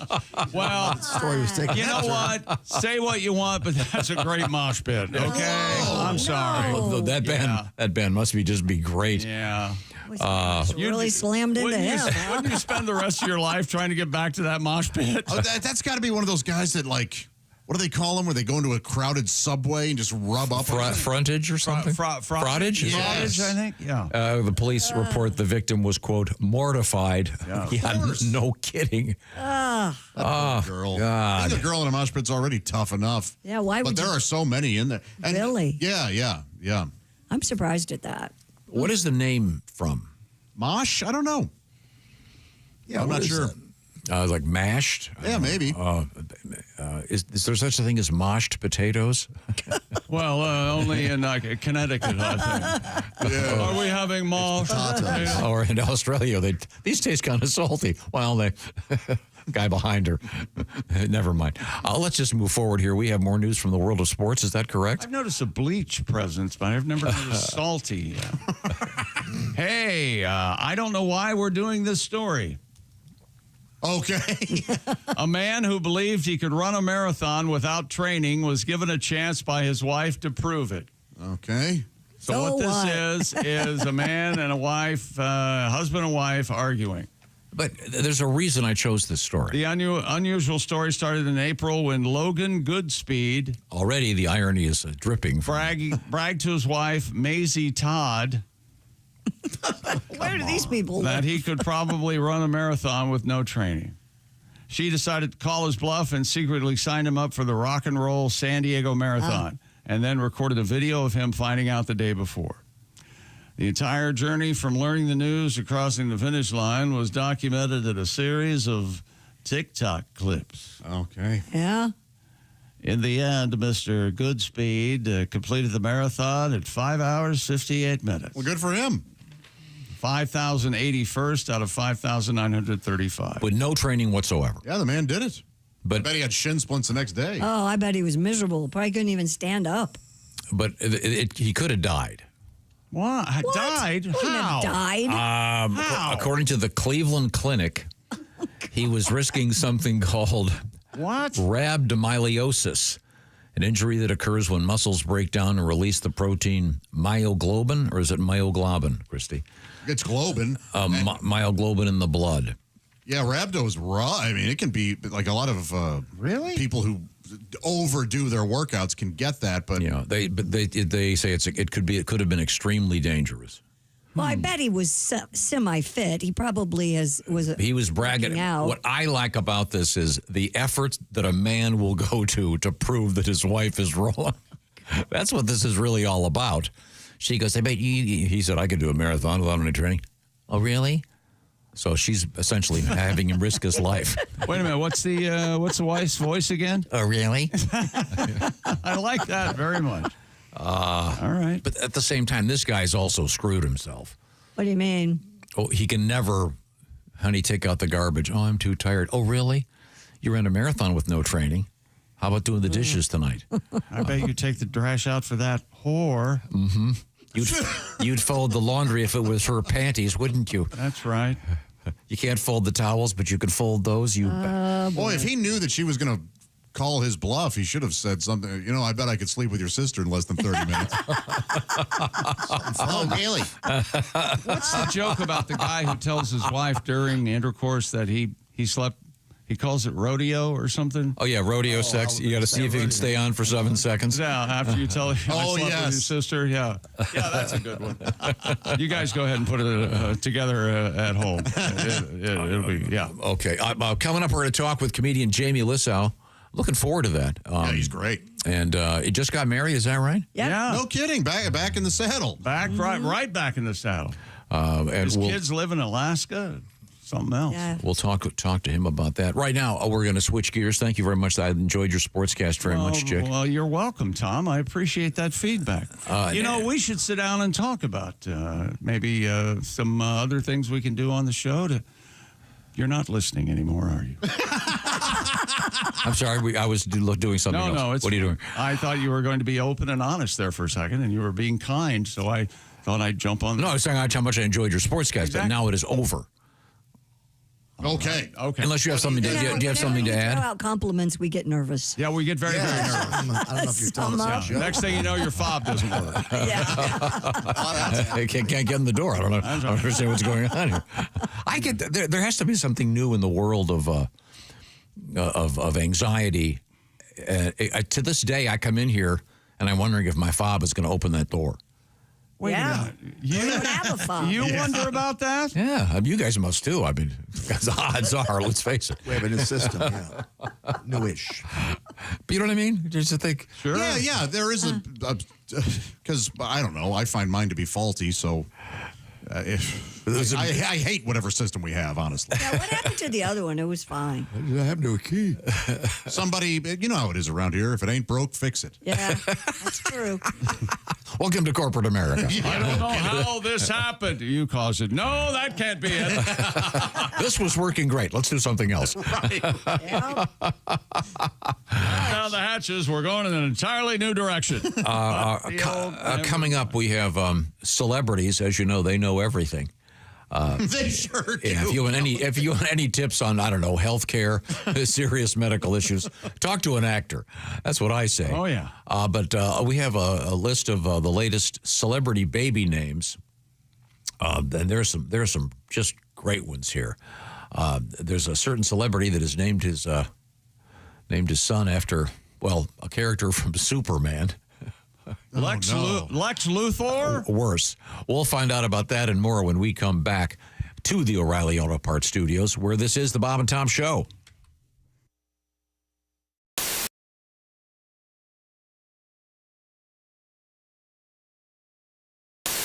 The airport has got like magical powers. The airport's the only place where like you could be on the floor eating a salad. And somebody will come up to you and ask you to watch their most precious things. You know, can you watch my back and my kid? Name A. Jackson, slot 32B or whatever, and you just go find your car. And I went there, and 29, 30, 31, and then there's no 32. It just started with another rental car. It's like, I know I can't ask, like, where's 32 after 31, because they might not let you take the car, Eventually, I went and asked. I was like, "Hey, ma'am, there's no 32. There's just budget." And she goes, "Oh, we merged with budget, so that's an Avis car. So just take that." I should have just taken the car on the off chance that there was a corporate takeover or wasn't. And then maybe drive to somebody's house and break in and go to bed and hope it's an Airbnb. What are you talking about? Like, the Olympics are my favorite 4 years because they give that stat every 4 years about how many condoms they hand out at Olympic Village. This year, we gave away 618,000 condoms at Olympic Village, and every time I hear that stat, I'm like, why? Those are our best people. What we told that kid would be perfect. It'd be good on the land and the sea. It'd be like a first human Range Rover. What are we... How about we start handing out condoms at Storage Wars meet and greets? I'm a basketball fan, and they said, like, if everything works out perfectly in the next 3 years, LeBron James and his son will be in the NBA at the same time. I was like, no, that's cool. But then I did a little math of my own, and I figured out that in 6.5 years, me and my daughter's student loans are going to overlap. Joining us in the studio now, we have Dr. David Wolf, astronaut. And he and Kirsty are making out, evidently. Welcome back to Earth, sir. Uh-huh. Oh, there he David, is. how are you? Thank you. Dr. Wolf is wearing a NASA golf shirt. Very cool. Of course he is. Ah, you can get those at gift shop, Tom. That's no big thing. Dr. Wolf, it's a great pleasure to see you, and glad you're back. The Wolf Man! Thank you, Tom. It's nice to be back on Earth. So, yeah, what'd you do on your summer vacation? Oh, really? You out of space, huh? You win. Uh-huh. Yeah, that is kind of a... You do have that kind of conversation trumper. Uh-huh. Well, we got back from the vineyard. What'd you do, Dr. Wolf? I was in outer space. Yeah. Mm-hmm. Pretty cool. Took a few spacewalks. Added a piece or two to the International Space Station. You added a whole porch, didn't you? Yes. Yeah, that's what I thought. Uh-huh. Did some maintenance on the port solar array wing. Needed some new batteries. Oh, there you go. Mm-hmm. Now, if you go to our website... Why do you need a porch in space? Well, where are you going to sit? Two of the guys. Where are you going to sit and rock the next Big Bang? Two of the guys smoke. So yeah, you got to go outside. Hey! Don't light up in the space station. Get out there on the smoking porch. This is why Bob's not an astronaut. This is why David comes in here, so we can't make fun of You can't smoke in space. I was thinking about that this morning. Of course not. Why we're not astronauts. Could possibly, theoretically, couldn't they, an astronaut who smokes, couldn't they fill his helmet up with smoke so he could smoke? I I think it could. There probably is some technology which would permit. There you go. Yeah, but it still can't escape from the suit. On a serious note, And your clothes would really you guys smell. are NASA launching again probably tomorrow. Yes, I haven't heard this morning. We were on time as of last evening. Still, things going the well. concern is that there's some thunderstorms may come in and delay the fueling. Summer in Florida, it's tough to get off the pad, as we demonstrated. Yeah, you did. That was actually my first question. I wanted to know. You have to get dressed each and every one of those times. How long does it take to get into the suit and everything ready for It's launch? a pretty big ordeal. It takes 3 or 4 hours, from getting up and then out to the pad, and it's 2 million pounds of cryogenic oxygen and hydrogen. You get up on top of that, the countdown goes, and then it's a few hours to get out. It's a big deal, but it's harder on the cooks and the friends and the family. We go to work whether we go to space or go to Earth, right? But everyone else has traveled and they want to see a launch, and it's a lot of trouble to turn around. Our guest is Dr. David Wolf, astronaut. If you go to our website on the left side, you'll see a photograph of Dr. Wolf. Did you take this one? Were you holding your hand out? The long arm? Is this you with your arm, or one of your buddies take care? Nobody up there want to take a picture of you, Dave? It looks like you're big. No, that's somebody shooting through the hatch when I'm getting ready to go out on a spacewalk. I'm in vacuum in there, ready to go out. Okay. And if you click through the window, if you click there, we have a sort of a whole set of photos there, and you can see Dr. Wolf floating around in space. We'll talk about some of these when we come back. I'm curious, how long does it take you to get into the spacesuit that you're going to use to do a walk? The suit, you spend the day before checking it out like a spacecraft itself. The next morning, you spend 2 or 3 hours getting in before you get out through the hatch. About 3 hours. Wow. Don't you have a series of mirrors in your passenger car here at home where you can drive laying on your back? Isn't that just to make you feel comfortable? Feel more comfortable upside down. Wow. Hello there, it's Ed from Ed Septic and Sewage.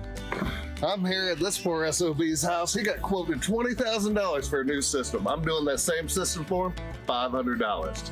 I know what you're thinking. Ed, how can you do it so cheap? Well, first of all, this machine, stolen. That saves me a ton of money. Secondly, I'm not licensed or bonded. That saves me tens of thousands of dollars a year. So if you need a cheap septic, call me, Ed Septic. When things get hectic, call Ed Septic at the number below.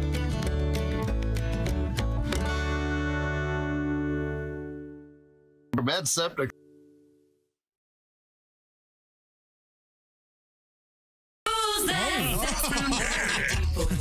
It's Cosby. Here he is with his joke of the day. What did the judge say when the skunk came into the courtroom? Oh! What did the judge say when the skunk came into the courtroom? Odor in the court. That'll be getting told in courts throughout the country. Odor in the court. Oh, man.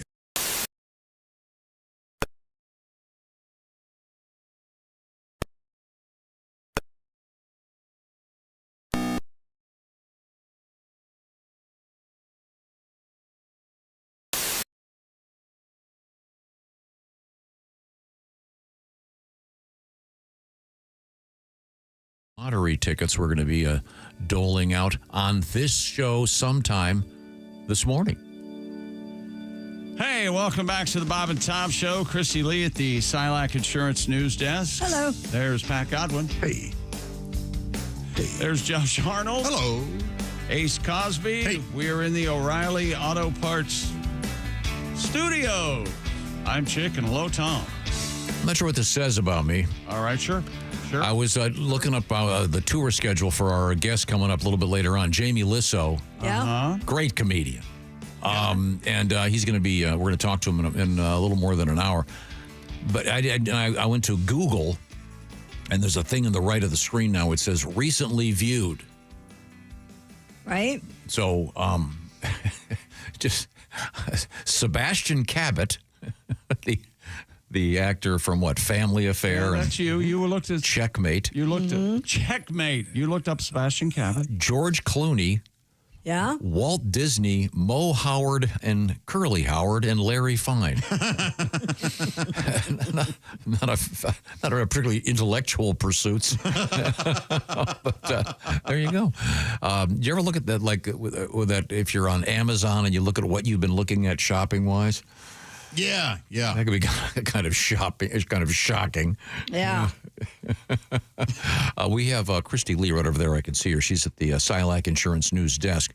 We've been ready for you all morning. What have you got? And I've been ready. A new national survey suggests a strong connection between physical fitness and sexual satisfaction. Seems to make sense. Yeah, right? The better muscles you have, the more they can contract. The better you look, too, the feel better about yourself. You don't get out of breath. According to data from ziphealth.com, individuals who walk 10,000 steps a day or more. And I would walk 10,000 steps. Report significantly higher levels of sexual satisfaction. Yeah. But, the problem with all this stuff is anytime they have self-reporting, I'm skeptical. You know what I mean? But I don't know. Does it say it's self-reporting? Oh, I see what you're saying because they did the survey. And those hitting the 10,000 step mark average 7 sexual encounters per month, more than double the average of 3 for those walking fewer than 2,000 steps daily. So this is about quantity. Apparently. Huh. Nearly 1 in 3 Americans say they've avoided sex altogether because they feel out of shape.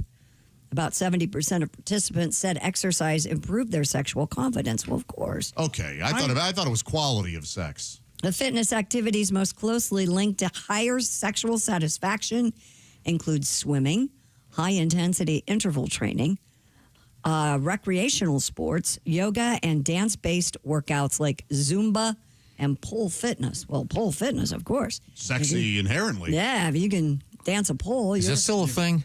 That was kind of a big fad a few years ago. I don't know anybody who does it, but that doesn't mean anything. If you can dance a pole, you can dance a pole. You know what I mean? That's exactly right. If you can dodge a wrench, you can dodge a ball. Is there pole dancing for men?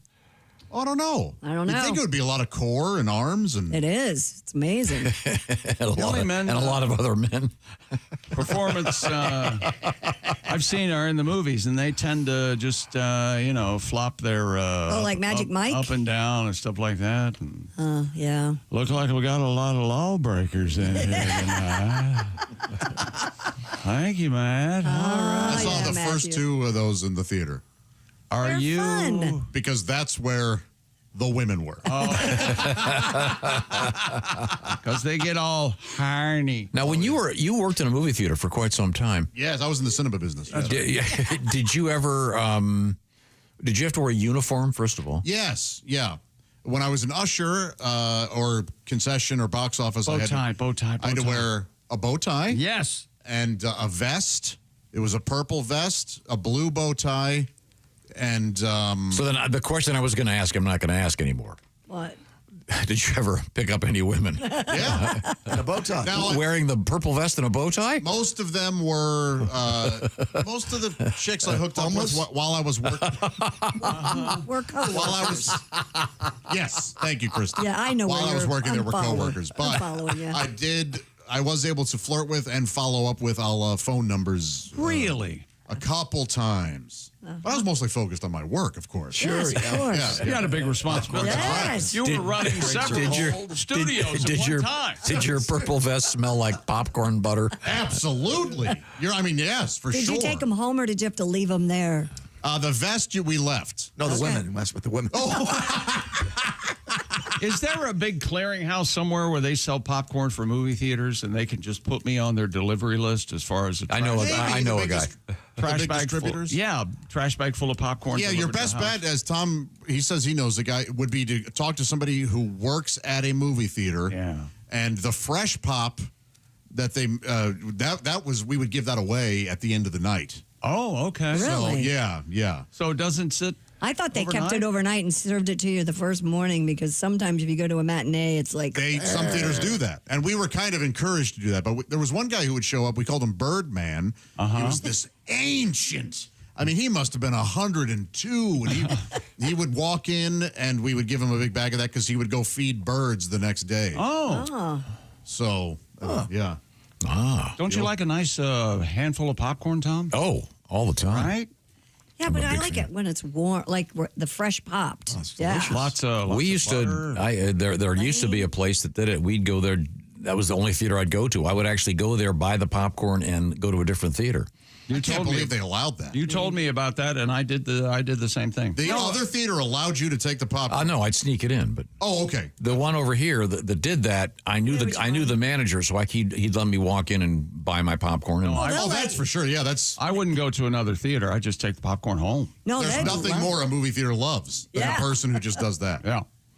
They make a lot of money. So this survey suggesting that people who are more fit have more sex. Well, that's just common sense. But I think so too. I was wondering if better looking people had more sex. I'm going to say yes. Stands to reason, yeah. I don't know. I did a little research here, and it says attractive men may benefit more in terms of the number of partners, while attractive women tend to be more selective, often having fewer but more stable relationships. Really? Okay. Huh. Stable relationship. What's that? Something about a horse, I think. Baffled. However, in some cases, it says highly attractive people may be seen as intimidating, untrustworthy, or promiscuous, which in some cases limits relationship opportunities. Yeah. So lacking personality.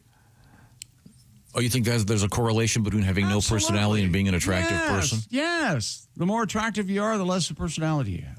Is this based on your experiences with Fabio? Fabio? I asked him out, I don't know how many times. Yeah. Now you weren't you in a parade with Fabio? Yes. And of course, as you might guess, I had to wear a shirt that says, I'm not Fabio. I love that. People were constantly getting us confused. Yeah. Boy, he was a great kisser, though. Oh, yeah. Good to know. I get lost in his hair. I told him I want to run barefoot through your hair, Fabio. And he let me. But then he never called. Sorry. Yeah. Christy, what else is happening? Word Smarts has compiled a list of some of the most unusual names celebrities gave their babies. What has Booksmart done? Anything? Booksmart, Word Smart? Okay. One of them that's not on the list that I'm going to add to it because it just was announced the other day, and I know, Tom, you're very interested in this. Machine Gun Kelly and Megan Fox, they welcomed a baby girl recently. Machine Gun Fox? She was born, I think, in April or something, but they had never announced the name until just a few days ago. It's Saga Blade. That's unfortunate. That's real dumb. Yeah. She'll be saggy boobs when she hits the age of about 14. Don't you know 14? I am? So what is it? What's her? Saga Blade. Just go 18 and above. No, I'm saying because kids are cruel. If you don't know that by now. Yeah, but no 14. You're not going to. 14-year-olds are the worst. Saggy boobs? What's her name? Saga Blade. Yeah, but that's what you call an 85-year-old, not a. Saga No, Blade but kids Kelly. are mean. Yeah, but they're not aware of. You know what it's like being 14, don't you, Pat? I do. My son is 14. And don't you have a song about that? Yeah, I do, but you caught me off guard. I was checking that might work for today. Thought we were going to go forward with this job, not go backwards. Oh, my God. What are some of the other famous people? Dusty Rose, daughter of Maroon 5 frontman Adam Levine and model Bahati Prinsloo. Is that a wrestling tribute? Dusty Rose? Dusty Rose. I kind of like Dusty Is Rose. his name? I think it's kind of pretty. Her name Rose? Dusty Rose. Well, it's Okay. Dusty Rose. Oh, so it's not with a Dusty D. Rhodes. Okay. No, It might Rose. as well be. Yeah. God, I'd love it if the kids start talking like this. Me too. I'm Dusty Rose, the American Dream. I love Dusty Rhodes. Oh, he could talk just a streak of. Onyx Solace. Solace. Daughter of singer Alanis Morissette and rapper Mario Soul I Treadway. What's the kid's first name? Onyx. That's not bad. Yes, it is.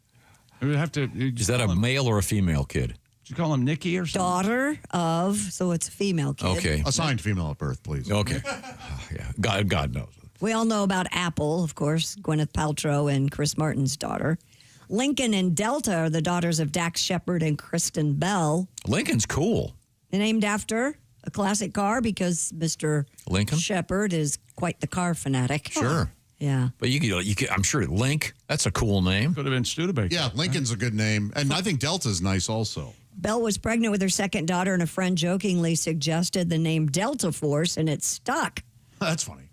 Her middle name is Delta. Her middle I name don't is know Force. if Force is Okay. middle name, but Delta's cute. And then this one, Nicolas Cage and Alice Kim have a son named Kal-El. Oh, course, sure. Tribute to Age is Superman. huge. Yeah. Yep. But I guess he could just be Cal. Sure. Yeah. Yeah. I was considering going the reverse and naming my child after a celebrity. Oh, really? Yeah. My brother Jim, so I could do LeBron James Griswold. Yeah. Please do that. For a daughter. LeBron James Griswold. I tell you what, you do that, I will give you $100. Wait a minute, you got a baby on the way? You got a baby? No, just in case. Oh. I'd like to have a name in my quiver, just in case something's coming down the pike. Time now, or up the pike. Time now to check in with Chick McGee across the way. We got some love letters about those Raycon earbuds. Raycon's everyday earbuds have been updated. Enjoy premium audio that goes where you go. And Raycon's latest model is better than ever.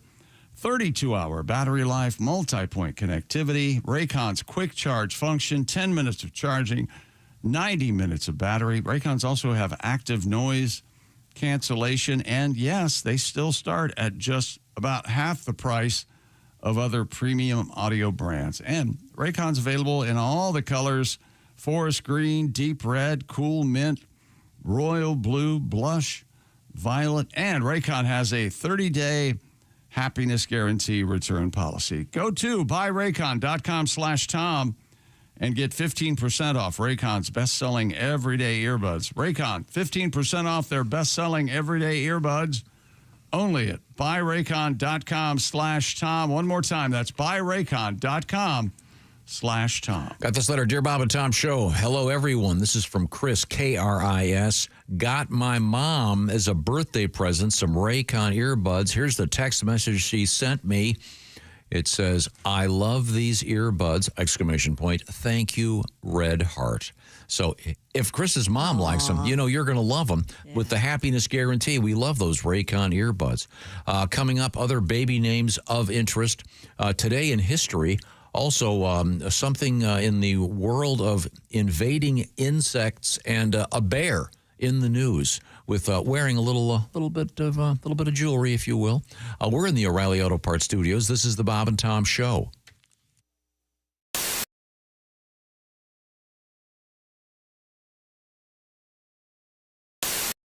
I haven't seen you much the last few years because you are like me and you have some young children. My youngest right now is 1.5, and I've got a 4.5. What are yours? The wife and I were about 18 months into a pregnancy scare.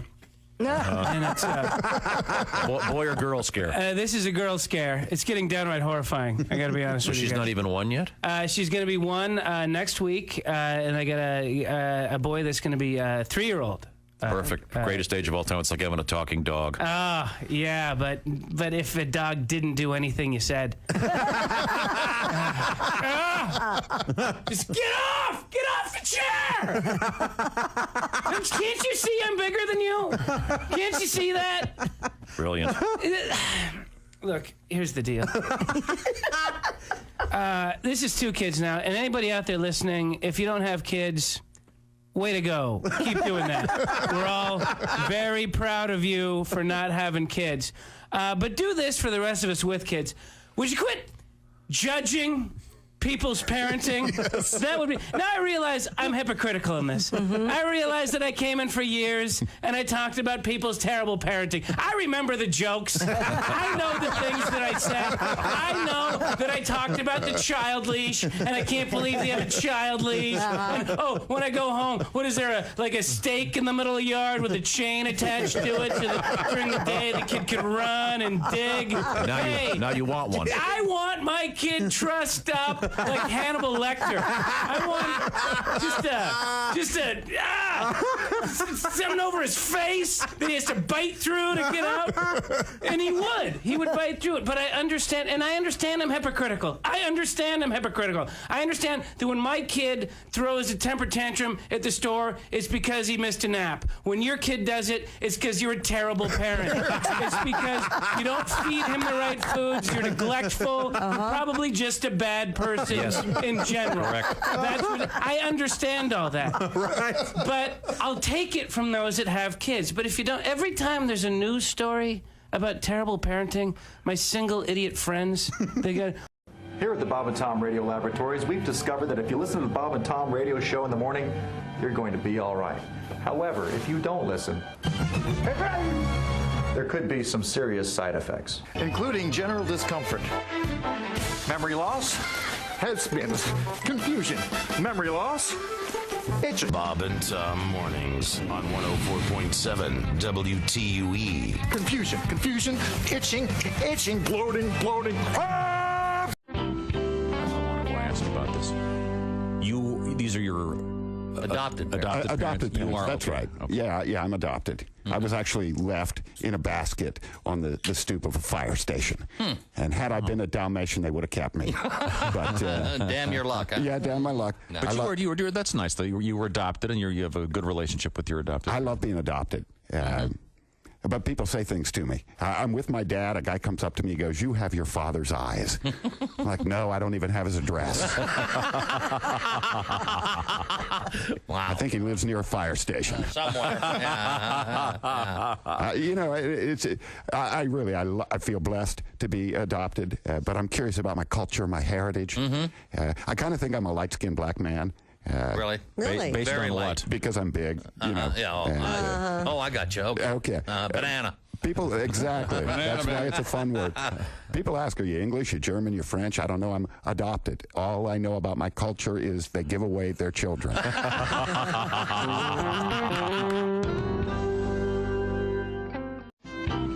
had a moment where my girlfriend thought she was pregnant. And by the way, if ladies, if you suspect that you're pregnant, tell the guy during the day. Don't wait until you're about to go to sleep.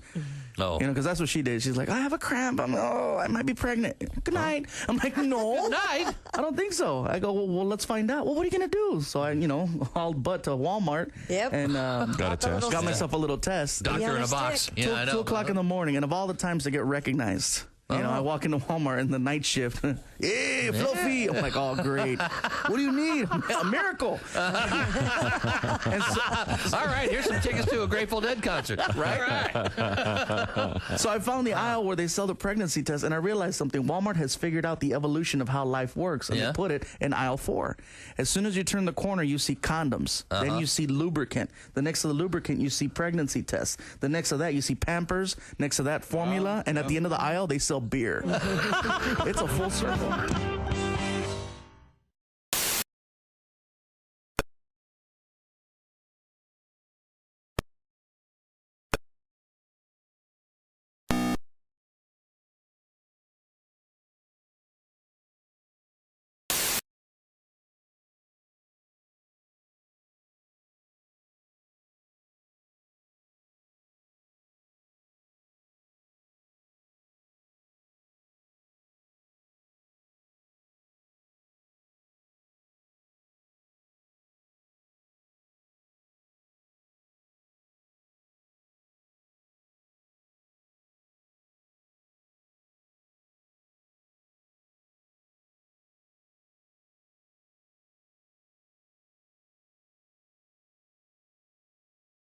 Welcome back to the Bob and Tom Show. Josh Arnold, Christy Lee, Pat Godwin. Hello. Ace Cosby. We're in the O'Reilly Auto Parts studios. Think O'Reilly Auto Parts for all your car care needs. Get the parts and service you need fast from the professional parts people at O'Reilly Auto Parts. Coming up, we're going to talk with comedian Jamie Lissow. Looking forward to talking to Jamie once again. Very funny guy. We were just talking about celebrities and how they name their kids.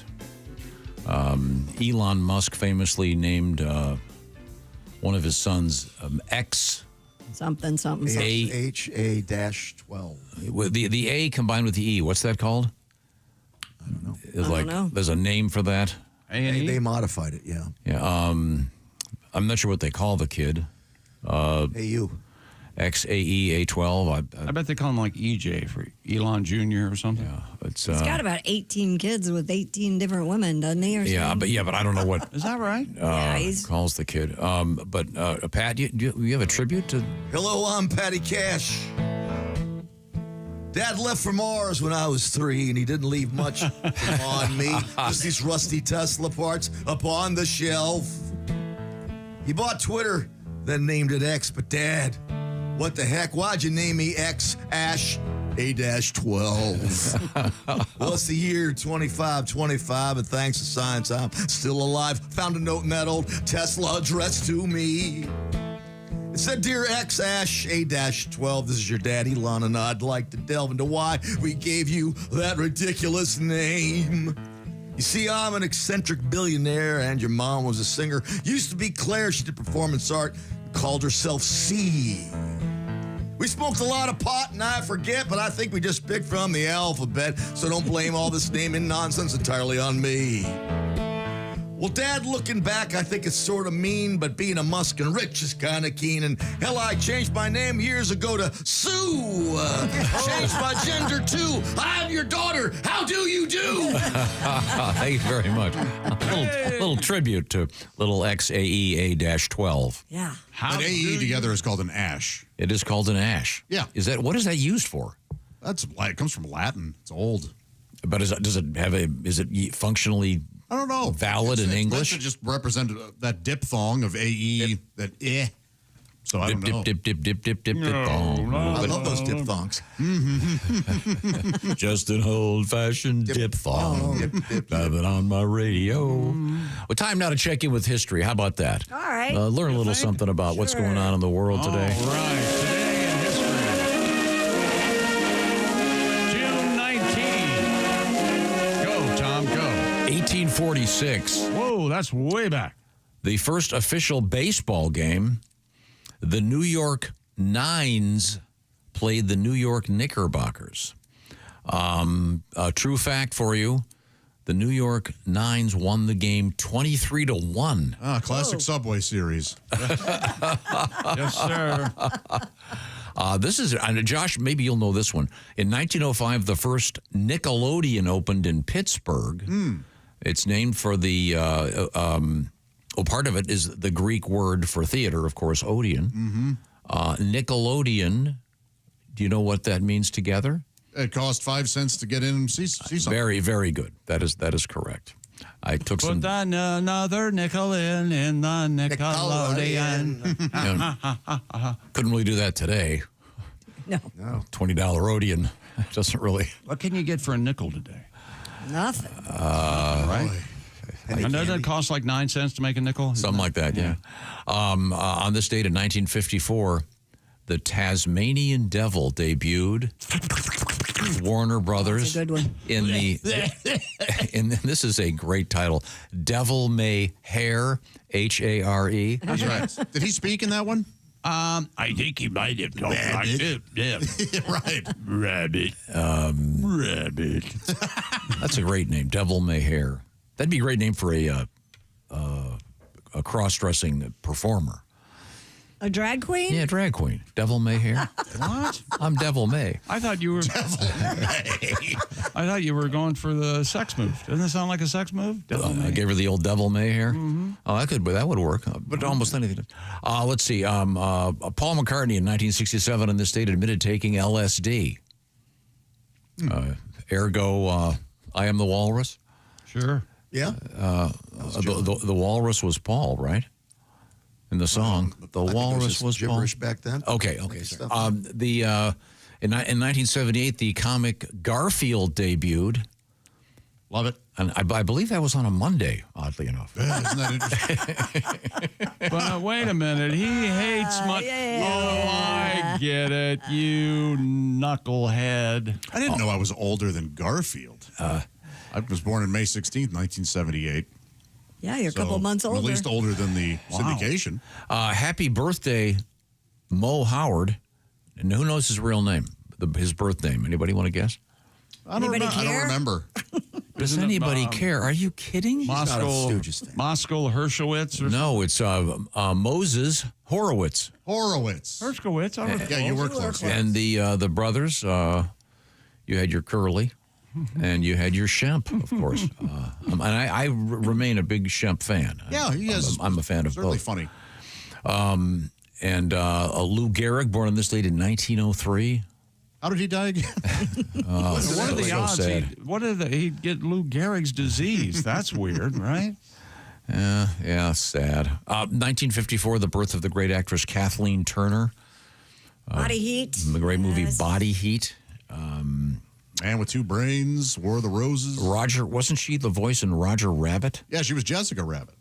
Okay, yeah. Romancing the Stone kind of put her on the map, right? The first one? Body Heat put her on the map. That rain that was a big fit. That was a big.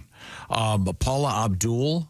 Abdul, but What did I say? Abdul. Paula Abdul. Yeah, Paula Abdul. Like an Oz face.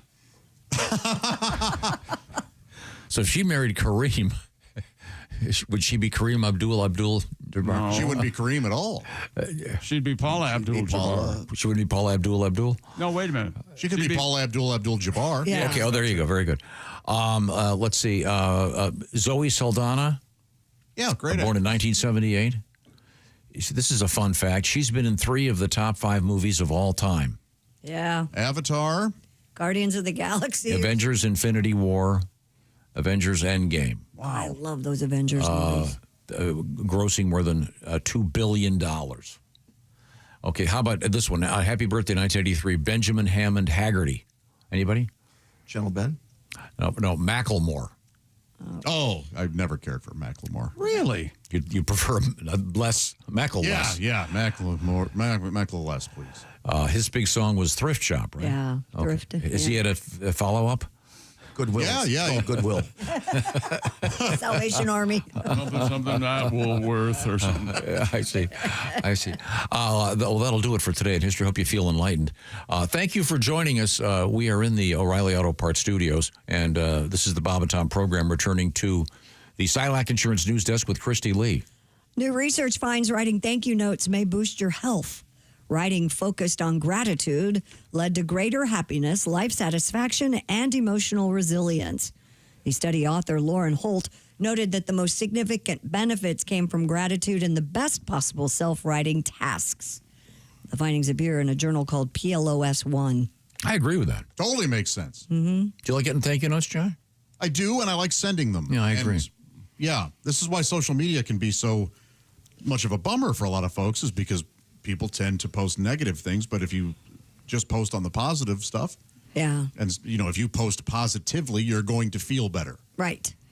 Yeah, I like doing it by hand with a actual card. These great stationery and a pen 1 year for Christmas and a stamp. Yeah, I love using that. Yeah, an embosser. I love using that. Nice emboss, the thick.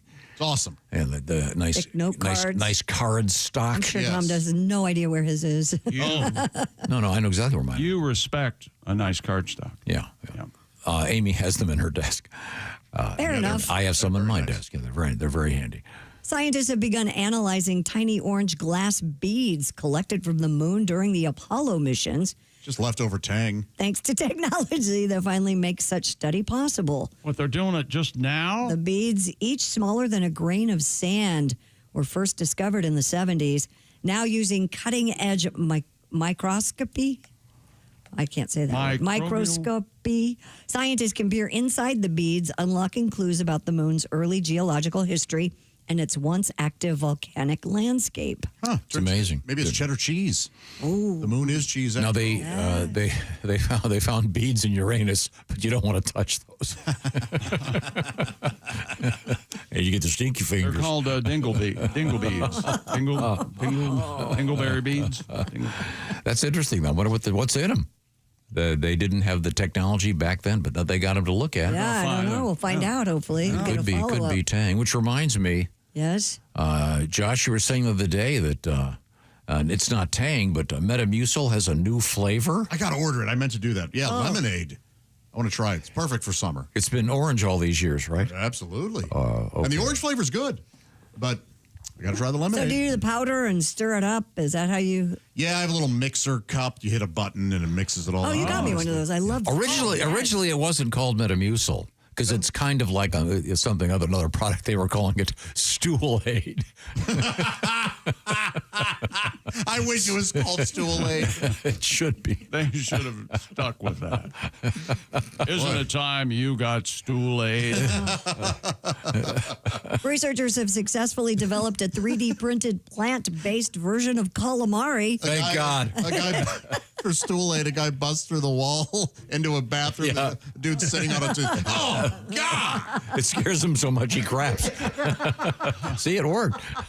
Anyway, yeah. Oh, no. Plant-based calamari? Why are they doing this? Printed, too. Boy, doesn't that sound appetizing. Boy.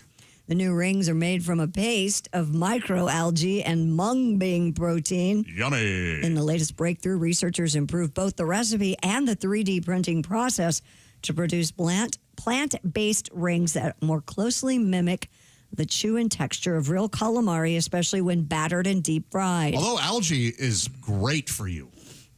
It really is. Like, I you can take believe these that. algae supplements that are fantastic. And I guess the big problem they were facing in this world of doing the plant-based stuff is what they call the mouth feel.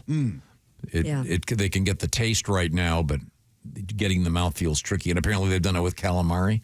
Yep, the next step apparently will be studying how consumers respond to the product and exploring ways to scale up production.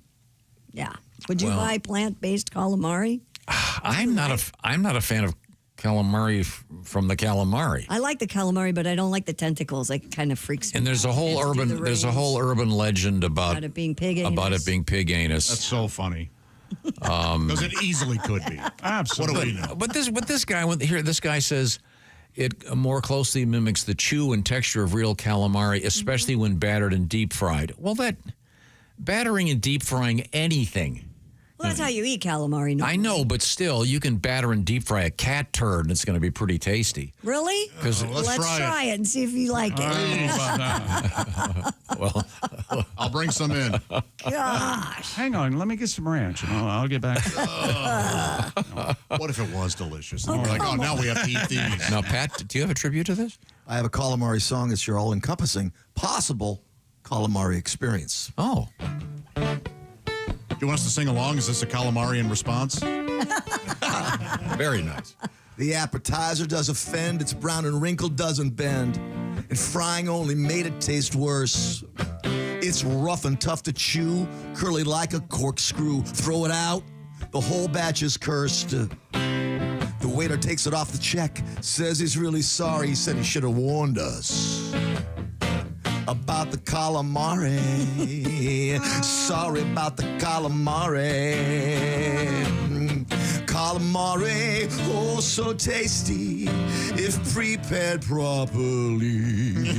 First beheaded, then lightly breaded and fresh right from the sea. The moil concludes the action while the guests sought distraction when the foreskin flew off the buffet. Oh, no. There's polenta and goat cheese and tasty canapes, but a surprise right by the crudités. The adults nosh and nibble while the kids play on Atari. You can have a couple matzo balls, but avoid the calamari. Oh, mister, you'll be sorry. Faux calamari, hard to detect them when it's fried like bologna. Your squid rings could be pig rectum, not calamari from the sea. The moil of the starry, avoid the calamari. So, is the calamari... It's foreskin, apparently. The foreskin of that old. Have you ever seen that thing where they serve squid in its own ink? Yes, I don't care for the ink at all. Yeah, I don't know why that's so creepy. It didn't taste good whatsoever for me. Yeah. I would not try that. It's like a pen broke in your mouth. But they do that pasta, don't they? The squid ink pasta or yeah, something? so that's how I had it. Yeah, no thanks. Ugh. Yeah, good old-fashioned marinara. You can't beat it, right? There is that. Marinara, they got that down. That crazy dry ink taste that, it's just not no good. Oof. Does it make your tongue turn purple? It made the whole dish kind of blackish or inky. Yeah. You know what's delicious is grilled octopus. Yeah, it can be. It's phenomenal. Really? Yeah. Oh. I can't. It's I'm the with Christy. texture. I can't. Yeah, the little suction cups. Yeah. Same reason I can't eat cow tongue. Oh, God. Well, you have a thing about tongue on show day. You know that. Show dies. Yeah, show dies. We have tongue. If you've never seen the movie My Favorite Year, check it out. It's absolutely brilliant, and the chick and I are referencing that right now. Now, Christy, which Java House drink did you have today? I just had the Arctic Freeze. In fact, I still have a little bit left that I'm going to finish up during this break. Because Java House isn't just about Java. I opened up my morning with an Arctic Freeze, as a matter of fact. It's one of the hydration drinks from Java House. Java House has a bunch of cool stuff going on right now. What it's all about, I guess I should point that out. If you're not familiar with Java House, they make these beautiful things. They're peel and pour. They look kind of like Keurig cups, but they're not. The peel and pour cups don't have to go into a machine. You just grab it, peel it, pour it in water, and there you go. You've got your coffee, your tea, your lattes, energy drinks, hydration drinks, even hot cocoa. Or for that matter, you could do cold cocoa. It's up to you. Java House, the perfect solution for your office break room. We did it here at the Bob and Tom Show, and it's incredibly convenient. And Christy and I, as we just mentioned, have both tried today the Arctic delightful hydration drink, the Arctic Freeze. Mm-hmm. Thank you very much. So it's time for you to break up with your office brewer and at home, of course. Visit javahouse.com. Click on a tab there that says Java House for your office. Sign up for a free in-office demo. That's javahouse.com. And while I'm at it, I'm going to mention this. javahouse.com, there's a way you can save 25% on your order by mentioning the Bob and Tom Show. Just type in the keyword Bob and Tom, one long word there, BOBANDTOM, no spaces. Peel and pour. Pick your favorite from our friends at Java House. Coming up, comedian Jamie Lissow will be our special guest. We are in the O'Reilly Auto Parts Studios, and this is the Bob and Tom Show.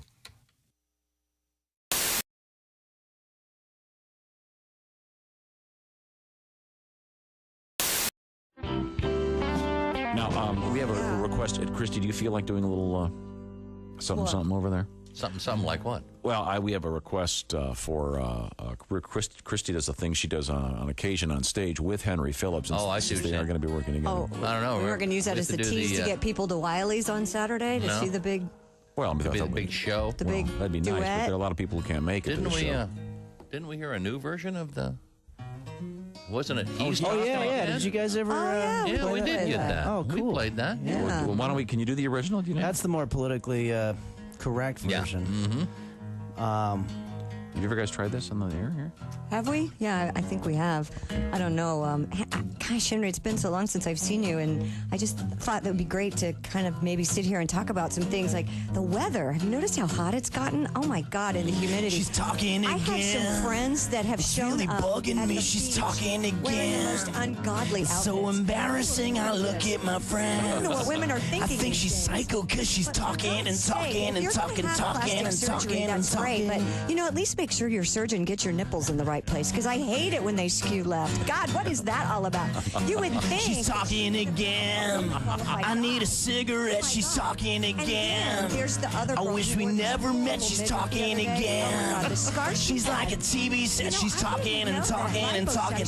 I'm gonna go insane. Cellulite was something everybody. I'm in has, horrific so pain. Why would you do that to yourself? And then I think she's on cocaine. Your stomach looks like a battleground. Maybe I need some because she's talking and talking and talking and talking. I'll tell you what. If I don't care about a word you say. You already told that stupid story anyway. I'm gonna get a 38 and blow myself away because you're talking.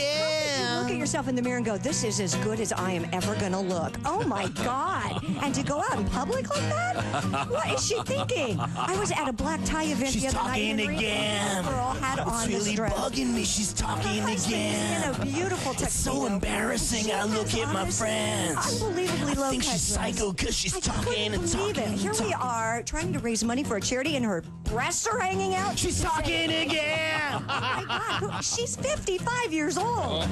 She's talking again. Press your age. What are you trying to prove? She's talking we all again. know that once you start drinking, you're going to hit on your husband's best friend, and that is not She's attractive. talking again. Yeah, See what you miss when you're gone for just a couple of months, hon? Wow. Christy Lee, along with Henry Phillips. I heard something about nipples the wrong way and Have you ever breasts hanging seen out. that? Skewing the wrong way. Yeah. Sometimes they put them back, they're not exactly Okay, thank you. lined up. Yeah, it kind of looked like Marty Feldman nipples. Is that what they call it in the textbooks? I think so.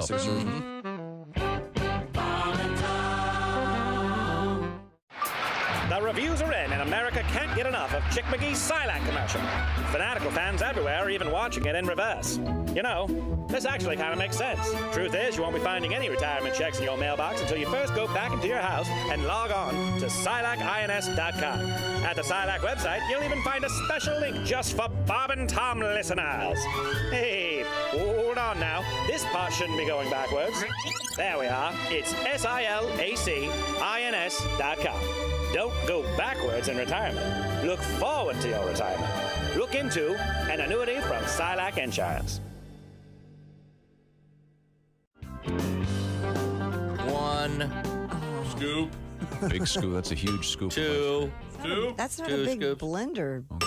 Three. Hey, don't, no, you're not going to run out of room. No, you're not. No, you're. That's perfect. There's milk right there. Milk and pour about. You want to put a little whey protein in A little there? more than that. A little more than that. Yeah, come on. There we Hey, a little more.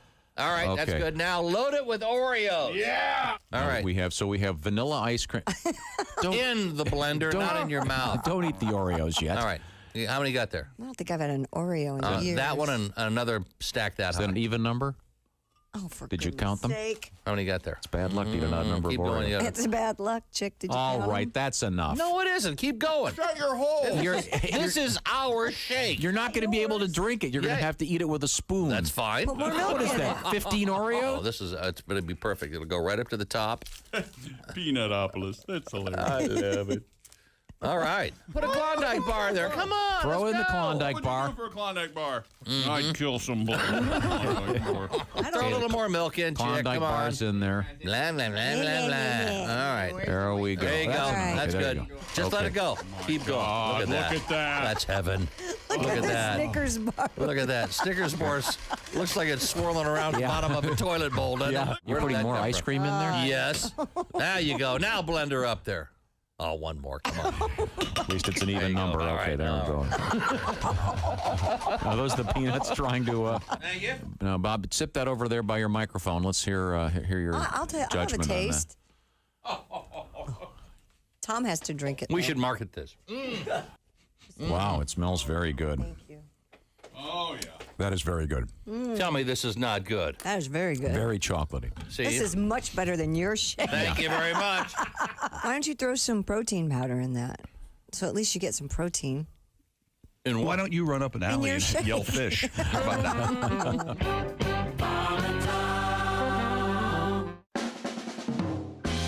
I was part of the team that launched the first low salt, low sugar peanut butter into the category. It was called Simply Jif. It was targeted towards diabetics. I wanted to call it type 2 peanut goo, but yeah, of course you don't feel good, Greg. You ate an entire rotisserie chicken at 11:30 at night. You shoved the whole thing in your fat face in 6 minutes, Greg. I think you ate the rubber band that holds the legs together. Man, come on. My birth certificate? That document is 54 years old. I also don't have the Declaration of Independence. Because I don't know if you've ever seen an organic peanut butter kid go off the deep end. It is not pretty. Okay, these kids, they spend 18 years eating it, then they go off to college. They have one bite of a Jif sandwich. 6 weeks later, they're passed out on a park bench with Nutter Butters all over their face. 1-7-239-1095. Once again, Hoosier Lottery prize pack. Caller 9. Check it out right now. Hey, welcome back to the Bob and Tom Show at the Silac Insurance News Desk. It's Christy Lee. Hi. There's Pat Godwin. Hey, chick. Hello, Josh Arnold. Hello. Ace Cosby. We are in the O'Reilly Auto Parts Studios. I'm Chick McGee. Hello, Tom. Hello, Chick McGee. It's great seeing you, sir. Thank you. Right back at you, sir. Got a letter here. Oh, here we go. I got a bunch of them. We love hearing from you. You can find us, Bob and Tom, at bobandtom.com. Dear people. Oh. We're just people now. Writes Joseph. Mm-hmm. I met my wife at Utah State University. All right. We both graduated from there. Now, I bring this up. Do you remember why, Christy Lee? Yes, because yesterday we had a story out of Utah State University. They found the optimum time to dunk an Oreo. Now, I know that sounds insignificant and silly, but I thought it's actually quite interesting. what they discovered about the Oreo cookie. Mm-hmm. And do you remember what the optimum time was? 4 seconds, wasn't it? I think it was 3. Oh, 3 was found to be enough time to saturate most of an Oreo. You're right. But if you go longer than that, it breaks up in the milk. Yes. And they did extensive testing with delightful cow's milk. But it was done at that university. And then also we've had a study at MIT on the same situation, a little bit different. And they were suggesting, by the way, that you put the Oreo with a fork in the middle of it so you can dip the whole thing. Oh, okay. But that seems to be a little impractical, don't you think? It takes kind of the romance out of it. Isn't it true that Oreos are smaller than they used to be? I don't know. I think it might be. Huh. I don't know. I think peanut butter cups are smaller than they used to be. Either that or I'm larger. I'm not sure which. Maybe it just appears. I see. Your hands have grown. Shrinkflation? Yeah. Yes. Probably. But at Utah State University, I was not familiar with Utah State. Chris Cooley, tight end for the Washington Redskins at the time, went to Utah State. Oh. You sure did. It sounds like a great place. Utah, some of the best skiing in the world. Beautiful country. It's a beautiful state. I love it. Yeah. And I guess gaining in population fairly rapidly. Oh, really? Yeah. A lot of people moving there. Oh, really? Yeah. But to continue with our letter, Joseph, kind enough to write us, and he said there's a restaurant there called the Pupuseria. Mm-hmm. Pupuseria. Yes. Pupuseria. Pupuseria. And he said, and yes, I did go there on my birthday, based on a classic story from a friend of ours named Sid. It's a very popular name for that particular. It is? Yes, I can drive you to one right now. A pupuseria? Yes. Yes. Like a buffet of pupusa? Pupusa is definitely on the menu. But is it a buffet? It's not a buffet. Okay. It's a restaurant. So it sounds kind of like cafeteria meets pupusa. Mm-hmm. And what is pupusa again? It's like South American or something? South American, like a flour tortilla, but a little thicker. Pat, do you eat pupusa? I never even heard of what it actually is. I mean, I know the joke. That was sort of the idea there. Why would he do Sid Davis's joke? Oh, because we've already referenced Sid. So that's a second reason not to do that. He only eats pupusa on his Did you ever birthday. play flute in high school, Pat? And now you were a wrestler, weren't you? Yeah. Oh, I'm sorry. Oh, look at you. You don't go over here. You look for Bigfoot. You ain't got a tracking map. You prefer to leave things unfinished, or would you rather get her done? Oh. Okay. Message received. Pupusa's more Coming like up. pita bread, I guess. It'd be a little thicker than a tortilla. Well, why isn't it papita bread? Oh, he was the helper on The Real McCoys. I knew it. The Real McCoys. Real McCoys. With Walter Brennan. It's an old show. What's the character? The farmhand, Pepina. Papina? Papina was his name? Yeah. A Latino man, yes. Papina. Yeah. Papina. Broke many barriers in casting in Hollywood. Oh, Was he played by a white guy? Oh. No, he wasn't. He did not. Was he? Yeah. No. I hope not, for God's sake. Let's get back over there to the Silac Insurance News Desk, starring Christy Lee. Well, speaking of students, these students at an Oregon middle school have developed a prosthetic prototype for a paralyzed dog. Aww. KATU reports the 7th grade STEM students at Valley Catholic Middle School were tasked with designing a working prosthetic for Ember, a 16-week-old Labradoodle who lost use of her hind legs after an accident. The assignment challenged students to apply engineering skills to a real-world problem. Using recycled materials, each group was required to create a device capable of pulling a stuffed animal 3 feet without breaking while safely supporting the model dog. The school says some of the most promising designs may be 3D printed at scale to determine if they could actually assist Ember in walking. What if one of the students were in a wheelchair and it just, okay, so we're going to help this dog, are we? You guys want to get together and make some legs for this dog? Well, I mean, they're in high school. I thought it was a sweet story. It's very sweet. We've all seen the. We've all seen the dog. Yeah. Dogs are, man, animals are just resilient. So unbelievable at how adaptable they are. My niece's daughter's name, Ember. I've never seen that any other place. She's hot. She is hot. How old is she?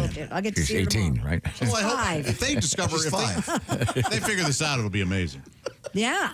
Next year, CPAP machines for dogs. For those little pugs. That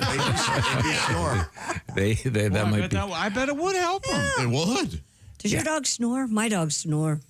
Oh, my dog dreams. All of a sudden, I see his legs running. Yeah. And he'll go. That's hilarious. You have to wonder, what's he thinking about? They're like sleep barks, I call them. Kind of wakes them up. Yeah. What the hell was that? It was you, ding dong. The problem with us, I would think if you had a CPAP machine for a dog, I would think they would probably try to get it off their face. Oh, yeah. Yeah. I can't imagine many dogs would like it.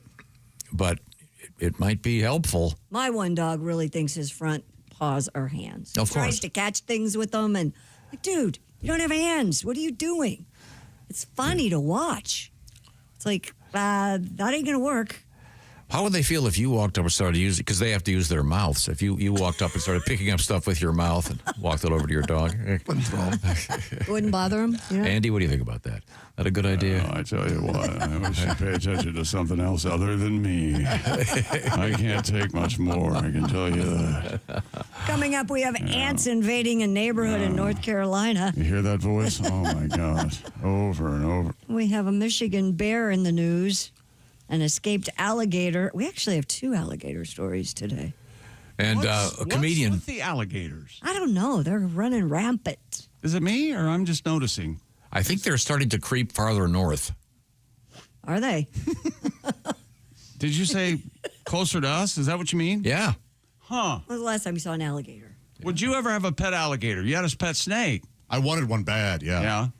Yeah, You wanted an alligator. There was a reptile shop that was selling one. It was big. When I was a kid, my friend Tommy Dysinger had an alligator. Wow. What? Yeah. What? They This is the first we're hearing of it? Yeah. In suburban Cleveland? In Shaker Heights, yeah. No kidding. I don't know whatever happened to it. I don't know whatever happened to Tommy either, but I'll give you a hit. I'm trying to belch. I can't. What happened to the alligator? I don't know. But How big was the alligator? Oh, it was a baby. A baby one? foot and a half, maybe. Yeah. But it was So in a big aquarium. Yeah, but they grow. Yeah, that's the problem. I mean, I don't know. The people, then they take them and let them go in a pond, and if you're north of whatever, Yeah, if gonna be they're one outside, dead gator. Yeah, they're outside. They're going to be but you could keep your gator inside all the time, and it'd be fine, right? yeah, but eventually they get to be. What are you going to do? Build a Well, yeah, build a big habitat for them. concrete- Sure. The gator room. If you're crazy enough to get an alligator, you're crazy enough to spend $100,000 on it. No, but people don't think ahead like that, though. That's true. They just, it's like my little girl's trying to catch a wild rabbit. Oh, she still hasn't caught that rabbit. Oh, and then one of my other daughters sent her a set of plans on how to build a rabbit trap. I bet you she doesn't know this little fact. You can buy rabbits at the pet store. Oh, no, she knows that. She knows. That is not going to happen. Wow. Coming up, comedian Jamie Lissow will be our guest. Looking forward to talking to him once again. We are in the O'Reilly Auto Parts Studios. This is the Bob and Tom Show.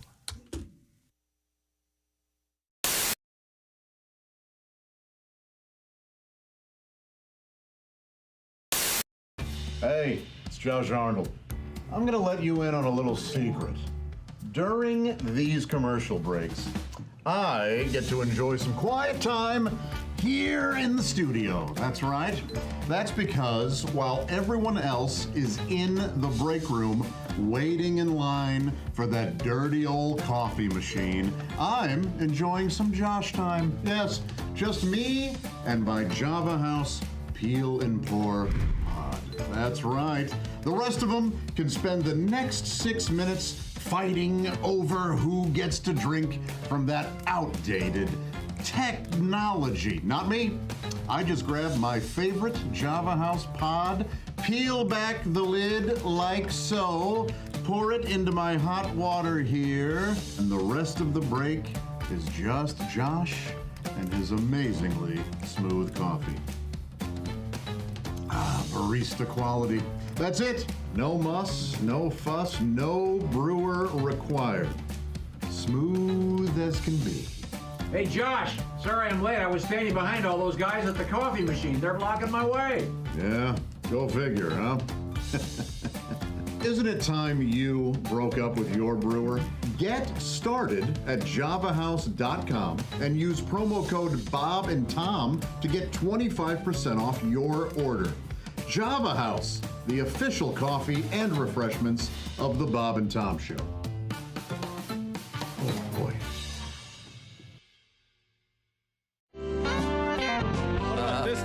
Well, Christopher Walken. The tribute to Christopher Walken. Marsupial. Designed by one of your fans. Indeed. Beautiful. Christopher Walken, one of your main men. Oh, yes, please. Every morning is good. When you're him. Celebrated a birthday this past week. Feel younger. Not sure how. Must be booze. Could be. Because it ain't the vegetables. I can tell you that. And you met Christopher Walken long after you developed the impression, Didn't you do the right? whole star ceremony with him on Hollywood Boulevard? Bigger. He had his hands and feet and signature in the imprint of cement in front of the Chinese theater there. Oh, that is big. Yeah, and they asked me to be one of the two speakers at this thing, and I'd never met him. And I was honored, and yet I couldn't help think, how far down the list did they have to go? Before you pick the guy down to the P's who impersonates you, right? In fact, deep into the P's. That's way over half the alphabet, I think, isn't it? Yeah, I believe it is. We got to D. De Niro. Can't make it. So I show up to that thing, and they take me inside the theater where they had him before the ceremony out front, and I see him in the flesh for the first time, and he looks over and sees me, and he goes, "Hi! They told me you were coming. Thanks." And I'm thinking, he's doing the voice. That's the best I've ever heard. It's way better than mine. He's nailing it. Yeah.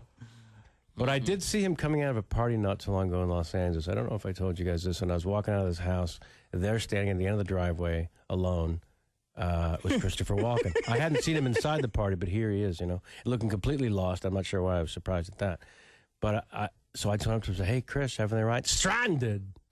Stranded. I've been searching for over an hour for the bastards who brought me. It's clear to me now. They're gone. Oh, my God. And my first thought is, who would ditch Christopher Walken? Yeah, no kidding. Who brings him to a party and says, he's at the bar, let's go? They ditched him. Yeah. Wow.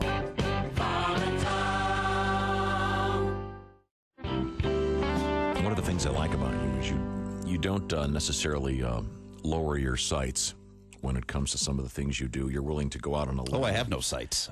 You're willing to go out blind. You're willing to go out on a limb and do an impression that perhaps most people aren't going to pick up on. I'm fearless, and I respect you for that. Thank you. Especially when there's a high quality to the message, and of course, I'm referring to Gregory Peck. Oh, yes. Now, Gregory Peck, Gregory Peck, not familiar to everybody necessarily, a brilliant actor. Not everyone knows who he is. That's right. But if there was a period of time in which he was a big leading man. Mm-hmm. He was one of the biggest stars in Hollywood. And he was in something you don't see much anymore unless you look hard, and that is what I would call an important movie. Yeah. There are a lot of great movies out there, usually The Omen, independent movies. No, Boys from Brazil. To Kill a Mockingbird. Yeah, I don't mean the. Okay. But you know what I'm saying. There are a lot of great movies out there these days, but they tend to you got to look for them. A lot of the stuff that gets a lot of publicity is just a bunch of crap with a bunch of crashes and the same old junk. But To Kill a Mockingbird was a great film. One of the great films of all time. And, Yes. and you do one of the few tributes to it. Well, yeah, it's a great movie. You learn a lot about tolerance and diversity from it and stuff. But it was made in like 1960 or whatever. And America's changed a lot since then. There's a lot of groups in this country, not even just racial or ethnic groups, but groups of people who define themselves a certain way. And a new one pops up every week. We're like, all right, we're weird, but you better like us or you're a jerk. Like, all right, we'll write you down on the list. Yeah. If they made To Kill a Mockingbird now, it'd be like 10 hours long to cover all these different groups. How true. Atticus Finch would be out there to tell his little daughter, Now, Scout, remember how I told you that black folks are just the same as we are, and we're to treat them with respect. Well, the same goes for these Shiite fundamentalists who just moved in across the streets. They disbelieve different things than we do. So if you see them out there stoning one of their women to death for sneezing on Wednesday, you pay them no mind. Nobody likes a nosy Nelly. And in this house over here live coprophiliacs. Those are people who derive sexual pleasure from human feces. Now, just because they're unrepentant dump truckers, and we're not, doesn't mean that we are somehow better than they are. They work hard, like all Americans, to put food on their table, so they can eat it and poop it out and have sex. I don't know how it works. I don't want to know how it works. There's have to be tolerance. No Oscars for that movie. No. Mike McRae. How about that?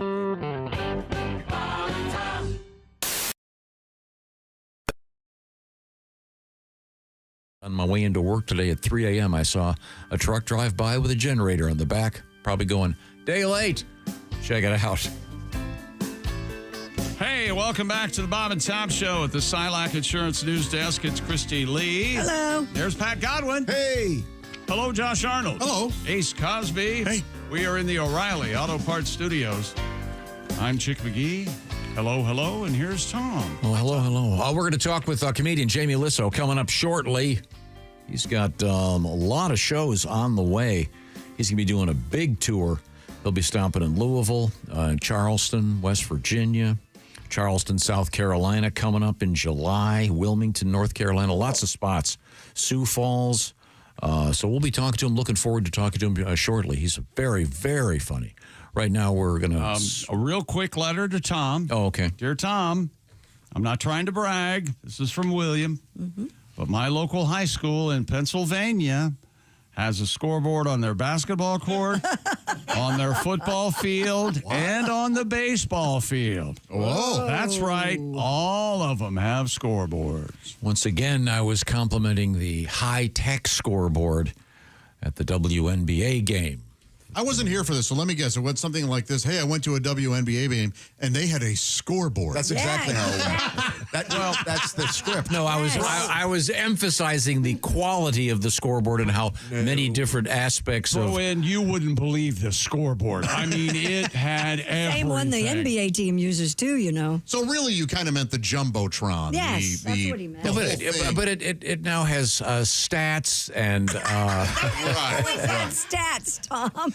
It has the score, ergo the name. Like almost in real time. When live people hid behind the scoreboard and changed the numbers by hand.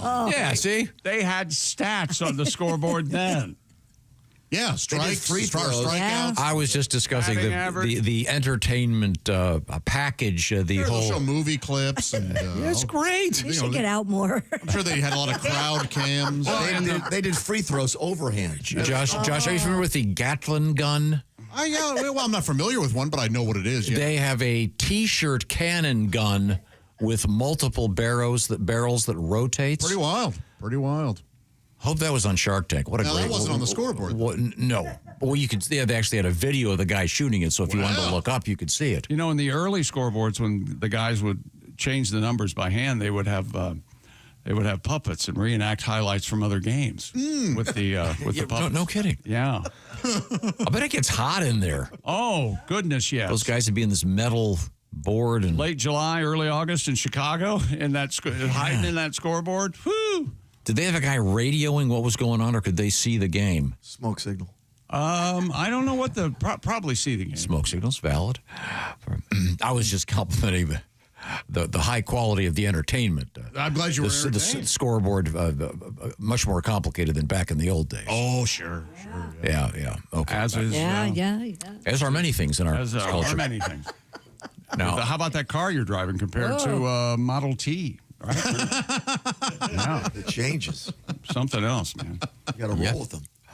You do have to roll with them. Hey, Tom, be here now. Okay. How soon are we going to have the fully electric a floor at a basketball game where they'll be able to they're put going commercials and they're going to have to use either common sense or pass new rules or something so it can't change too much, you know?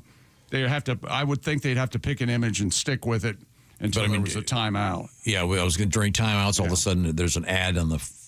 But they used to. I think they used to have a rule that the bands couldn't play when the teams were like dun dun dun dun dun stuff like that while it's in action. But I've heard them do that while they're playing. I'm surprised they're not complaining. Yeah, I think it's great. Yeah, but that stuff has to stop during play. Right. Has to. Oh, no, I liked it. It was fun. Anyway, but I guarantee you they didn't do it during most of the play. All that stuff on the scoreboard. You know why you like it? There's no way they were showing clips of things while the action was going on. Oh, wait, I think you're going to make a point. I think I know. I bet your brain is always kind of like at an NBA game. They've got like the game going on, and then there's a T-shirt cannon, and then there's people shooting free throws for 10,000. There's all this stuff going on all the time in your. And then I'm looking around and leaning over to Kelly and go, check out that guy. Yeah. Look at that guy. That lady looked in a mirror and said, I look good. I'm going out. I look great. You know what's always a crowd pleaser at any sporting event is hey, here's a picture, the cast of Harry Potter, and then they put up the people in the crowd who look like those characters. That's always always brings the house down. That can go terribly wrong. Well, they did it at a Blues game, and it was The Office. They were doing all the people from The Office, and Jenna Fisher was there. Oh, that's right. And they took a picture of her with Pam. Oh, that's great. Like Pam. Yeah, it was hilarious. Yeah, I've seen that go a little south. But I do enjoy all those things. So. Well, you have ADHD. You can't focus on one thing, so that's why you like all that stuff. Yeah, that's true. Yeah. It's fun. But I was just trying to say what a great product the WNBA has become. And the NBA has always been terrific. But you've got the best athletes in the world, both men and women, and they're out there on the court. It's amazing. But I was able to focus on the game a little bit. Yeah, well, good. Really? All right. Had some popcorn. It was fun. Oh, Did that's you? nice. Yeah. What else? Anything else? A hot dog? Had a bag of corn? No, I didn't get it. I stayed in my seat the whole time. Really? Yeah. Speaking of food, we all have words that bother us, even to the point of it kind of doesn't make sense that they bug us so much. Like irrational hatred of certain things. Yeah, absolutely. Words. Well, Sean has written in, he says, mouthfeel. I hate this new way of saying texture. Yeah, I agree. Because that's what it is. Oh, you don't care for it either? I don't like mouthfeel either. No, but there's a distinction. He says it is the most pretentious, unnecessary, recently made up thing to say to sound important. Yep. I wish I'd made it up. No, it was actually in that story. It was written that way. We really are saying texture, but of course. Mouthfeel does have a certain. I think mouthfeel is more descriptive of what. I mean, your desk has a texture, right? It doesn't have a mouthfeel. But for before mouthfeel, you know why mouthfeel came up? Because somebody forgot what the word was. Right. Forgot how to say texture. Oh, that's how words are invented all the time. Yes. Yeah. I forget the words constantly. Yes. Coming up in just a few minutes, we're going to talk with comedian Jamie Lissow, terrific comedian, and interestingly enough, if I'm not mistaken, he just got married to a physician from Boise, I think. We'll find ask out. him. Yeah. I saw wedding pictures. He got married to someone. Okay. Oh, good. Okay. Then I think I follow him on Instagram. I've got the correct information. We have time to squeeze in one story from Christy Lee. What do you got? Some Berliners splashed into Germany's Spree River to prove that it is clean enough for swimming. A century after the city banned swimming in the river due to pollution, around 200 people jumped into the water to show that the water quality has improved. This event was organized by Is it Fluss or should it be Flush? Fluss Bad Berlin. Oh, that's a German term. Or River Pool Berlin, which has been lobbying for years to open the river to swimming. While swimming in the river is still banned, the group registered their collective swim event as an official protest. And they're all currently recovering in the hospital from listeria. Yes. How do you say explosive diarrhea in German? Blood-filled diarrhea. Why can't they swim? Let them swim. Scheiten blowing up them. Now 10% less fecal matter. Swimming in the sand. I wrecked that bowl. Remember that? Yeah, you mentioned that the Seine and Yeah, they're for the swimming Olympics. there. Let them swim. Well, remember the controversy. Oh, I remember. They barely passed the fecal matter content. In fact, remember they postponed it, and then the mayor was going to swim in it. But they banned it 100 years ago. Did anybody get sick from that? I don't think we ever heard of that. Go ahead, swim in river. Yeah, that's what Sen means. I may be wrong, but I really believe that they have reopened it for swimming. The Seine? Yes, for It goes. The Eiffel Tower goes across the Seine, right? You can swim on it. Yeah, just like the St. Louis Arch, right over the river. Yeah. That's great. Did you ever swim in the Mississippi? No. I was always taught the undertow is insane and never to go in there. I don't know. I'm sure some areas are swimming. Are there places where they have like a swimming beach on the Mississippi River? Not that I've seen. I don't know. You'd have to watch out for barges. Yeah, I don't think I'd want to. Yeah, there must. But there must be areas where it is okay. Yeah. I know I had family members that had a place on the river, but I don't know if they ever swam there. I know they had like a small cottage or They something. made it sound like you dive in and you're sucked under immediately. Really? When we were growing up, yes. Anyone fish it? Anyone go fishing there? Yeah, I never have, but I don't know what you'd. Just the craziest 70-pound catfish with a shoe hanging out of its mouth. In a bad attitude. Yeah. And 3 eyes. What do you want? What's the sport where you stick your arm in the... Noodling. You stick your arm in the hole at the bottom of the river. Do they do that in the Mississippi? I'm sure. But again, there must be areas that are slower current. And It have to be shallower. Yeah. Didn't you say you wanted to do that? I don't. Jess Hooker's the one who really wants to noodle. She claims that she wants to. So you shove your arm in a hole, and then the typically a hollowed log on the bottom of the. And the catfish is in there and just naturally, instinctual, just clamps down on your arm. Right. Yeah. That's like the movie Alien. That's just the worst. When you pull it up, you got a nice catfish. But I've seen photographs of bloody arms. Oh yeah, you'll bleed, and it could. Some of them flop, and it seems like it could rip your shoulder. Oh yeah. But it's always like a hot girl doing it on social media. Well, that's how she gets the hits. She's I think ugly. so, She's yeah. not going to get the hits. Well, if you just swim in the what is that river called? The Spree River. Spree River. You're not going to get the hits. You're going to get. Never mind. I want to say hello to our friends at the Silac Insurance Company. The Silac Insurance Company. It's all about something called annuities. Annuities are a great thing to have if you're going to retire, because what it's doing is guaranteeing that you'll have that income coming in on a regular basis, even though you don't have a paycheck coming in anymore because you've quit, you've retired, it's over.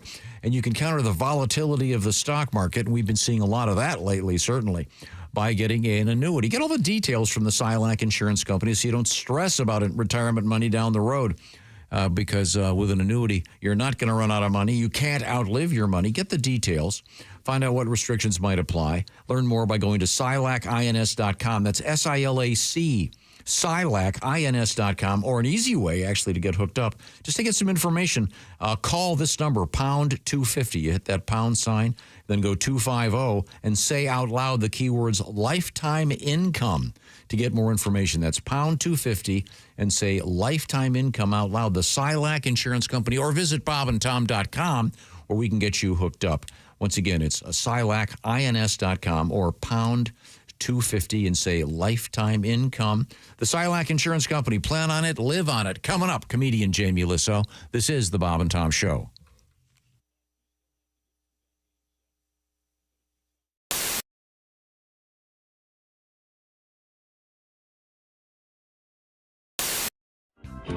What do you want to hear? Well, I was thinking some music you want to hear. I was thinking since it's summertime. Yes. And everyone's watching baseball, playing baseball. Do you know your softball tribute?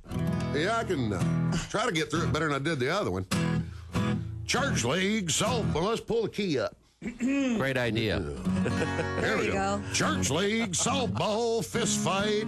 Getting washed in the blood on a Tuesday night. What would Jesus do? Lord, he wouldn't do that. Knock hell out of a preacher with the softball bat.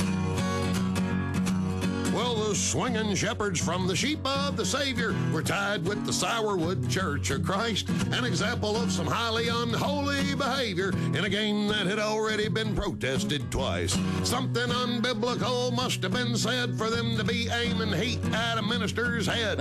Clocking the clergy ain't the thing to do, but neither's the high hard one on a 0-2. Church league, softball, fist fight, a bloody laying on of hands neath the left field lights, knocking out 4 teeth, getting a busted lip, ain't exactly my idea of Christian fellowship. Church league, softball, fist fight, rolling around the pitcher's mound, it just don't look right for nice people from the church and the Sunday school class to trade the cup of brotherhood for a can of whoop ass. Thank you. Tim Wilson. The reviews are in, and America can't get enough of Chick McGee's Silac commercial. Fanatical fans everywhere are even watching it in reverse. You know, this actually kind of makes sense. Truth is, you won't be finding any retirement checks in your mailbox until you first go back into your house and log on to SilacINS.com. At the Silac website, you'll even find a special link just for Bob and Tom listeners. Hey, hold on now. This part shouldn't be going backwards. There we are. It's SilacINS.com. Don't go backwards in retirement. Look forward to your retirement. Look into an annuity from Silac Insurance. Really, yes. I blame Dan. So Dan, you're getting divorced. Huh? I know. Yeah. But I mean, really, even on like careers, I mean, it is tough, on the road. But we're just so different too. Like, comedy, and she is an electrical engineer. Very, very different worlds. Okay. Wow. And I probably should have listened more too, because I realized after her doing that for 9 years, the only thing I know about her job is that it has to do with electricity and engineering, and that's it. It's so boring. Like, I hate it. Like, she would try and describe it to me, and she would use these technical words that I don't understand. And then she would dumb it down with smaller technical words I also don't understand. Right. So it would just be frustrating. Like, I would feel like some dumb monster just incapable of knowledge. Just like, me no like talk now. Dan Hart hurts. Dan Hart sad. I mean, seriously, the things she would say.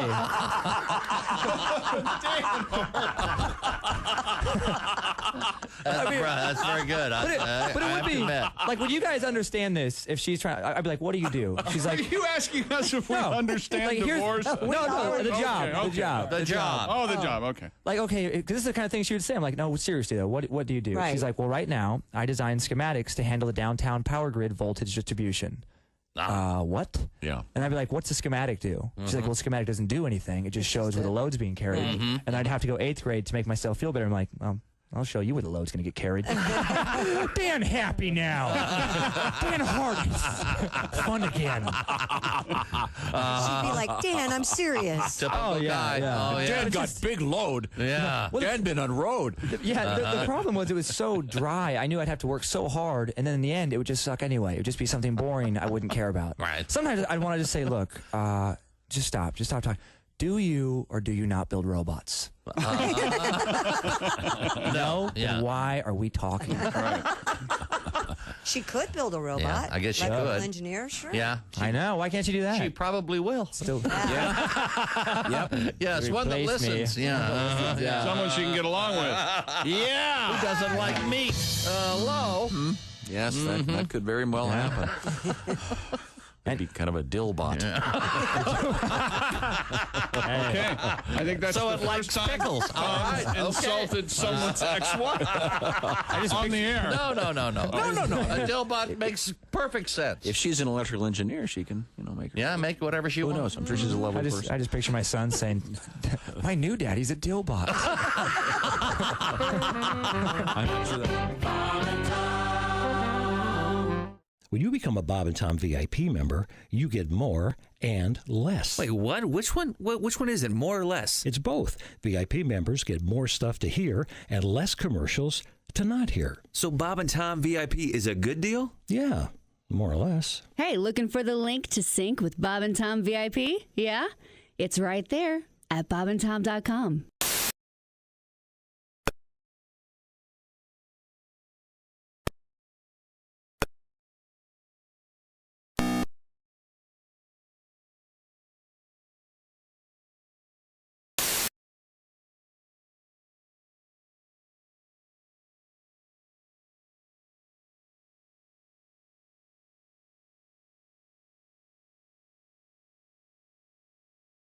The O'Reilly Auto Parts Studios. Think O'Reilly Auto Parts for all your car care needs. Get the parts and service you need fast from the professional parts people at O'Reilly Auto Parts. There's Christy Lee. Hi. Hello, Pat Godwin. Hey, Chick. There's Josh Arnold. Hi there. Ace Cosby. Hey. And we are going to go to Tom Griswold. And I think we have a guest. I think we're getting hooked up with Mr. Jamie Lissow in just a few seconds. All right, sir. I'm looking forward to it. We've talked with Jamie before. A lot of Jamie's been in here. A lot of things have happened to Jamie in recent years since we spoke to him.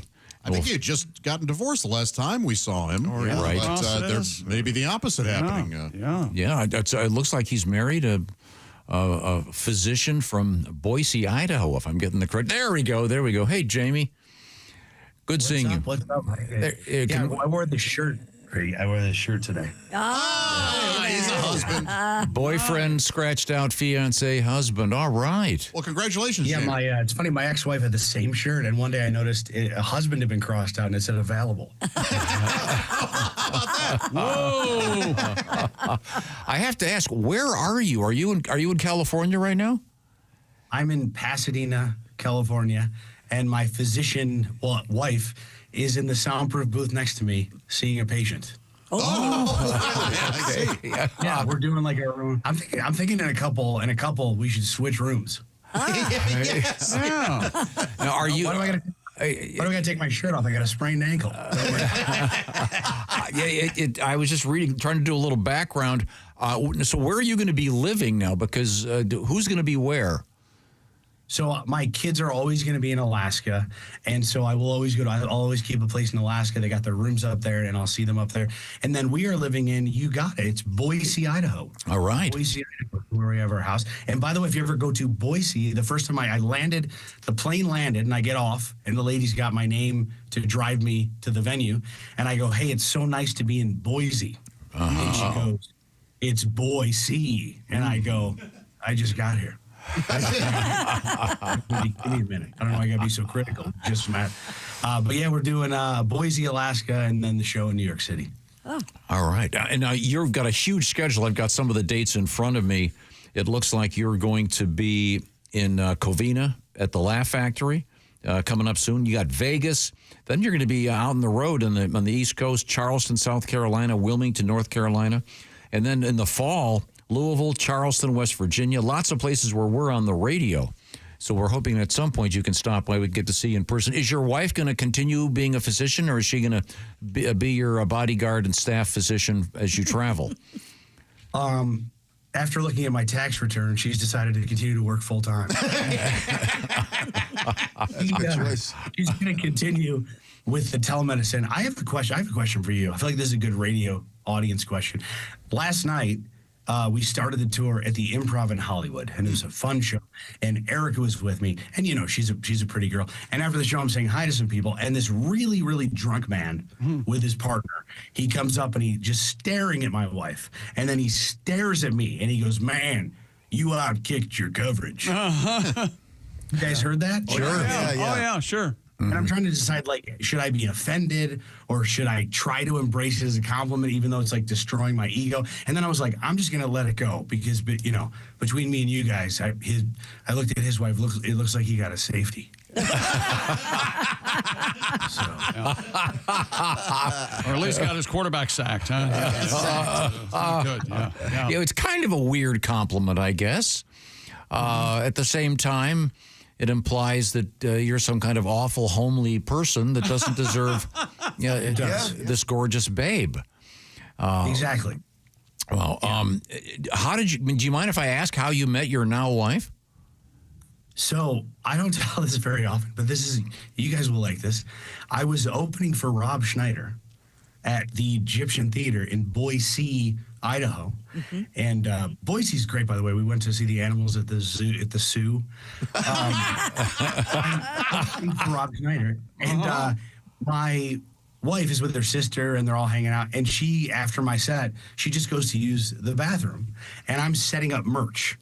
And so we just started talking backstage at the at the Egyptian Theater, and we talked for like an hour, and then we exchanged information. And then the first theater I ever headlined after kind of starting to sell tickets was the Egyptian Theater. And so I went back to the place I met her, and we actually sold out. And man, everywhere I looked, just all these memories. I'm like, oh man, that's where I carried Rob Schneider's bags. Yeah. Yeah, that's where he slapped me for getting his intro wrong. Oh, yeah. Did you go back and see the zebra? Yeah. I'm getting in on it. We are speaking and watching the great comedian Jamie Lissow. And Jamie has an interesting geographical situation. By the way, I do notice I'm looking at your tour dates. On November 13th, you're going to be in Jacksonville, Florida. And then November 15th, you're at the Discovery Theater in Anchorage, Alaska. Yeah, what my agent does is he spins a globe. And he just puts a finger down. Yes, that is correct. That's a coast-to-coast traveling nightmare. It's gonna be a tight one. I don't make my schedule. I don't even look ahead. Like, that's the first I've heard of that. Oh, sorry. Yeah, it's I just sort of wake up in the morning, get on a plane, hope for the best. I don't think that's a good one. You're right. Are a lot of these going to be drivable? It looks like you've got places, or you're not going to be flying everywhere, are you? Not flying everywhere. We try to drive as much as we can. I like driving. I'm not a big fan of flying. I got upset. I don't know. You know how you hear all these bad things about Spirit Airlines? I finally had to fly Spirit Airlines because I needed a direct from LA to New York. And there's the only flight they had left. And I go, how much is it, direct to fly in an hour? And the lady goes, $150. And I go, that's like a very reasonable price for a ticket, but where they get you on the extras.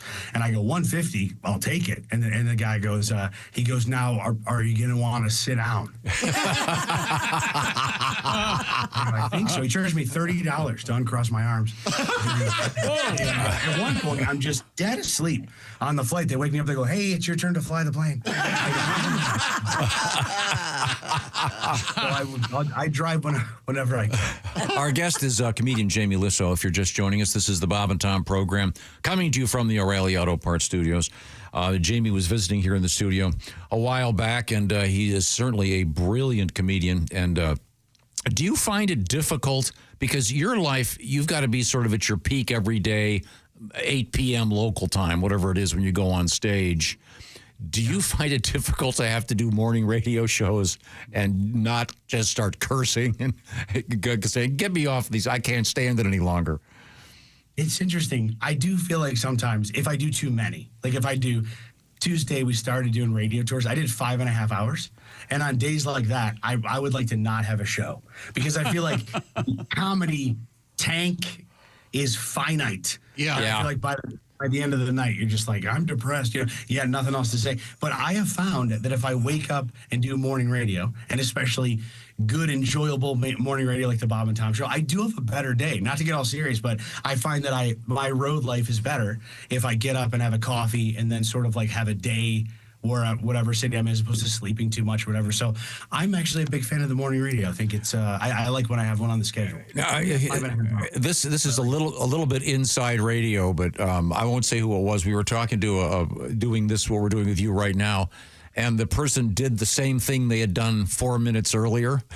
And I realized they probably had a little checklist in front of them for each show that they call. But after doing 10 of them, oh, yeah, it's like my Ottoman bit. Here it comes, and then they do it twice. Was that the, I think I know who it was. Was it the goldfish comedian? I'm dying to know who that was. Don't tell us his name, but just give us his website. Okay. Jamie Lissow has been appearing on a lot of television. Greg Gutfeld, for one thing, and doing a great job on that.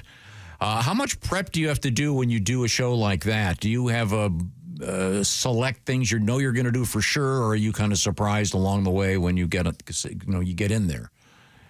My main prep is I can't speak for everyone on the show, but I'll usually shave my private parts. And it just makes me feel lighter. I think Emily Campagno does that too. When we all like to know Josh. Josh strikes me as, when Emily's on, Josh strikes me as the guy that watches it with sound pants off. She laughs at every joke, Emily Campagno. She's my favorite guest to be on with, because when I'm on with her, I'm like, I won't be bombing. Yeah, she really enjoys what you do. Do you remember, what was your first national television program? Do you know what it was? Do you remember? I did the Late Late Show with Craig Kilborn. Wow. My. Man. Yeah. And parenthetical and not of interest to anyone, I guess, but me, what's he doing now? After walking away from that show before it exploded? It's a great question. I have not heard from. I thought he was a pretty funny guy. Yeah, he was nice. I enjoyed him as a host. That's a great question. I don't know where he disappeared to. Okay, the real question is, do you remember your first joke on that show?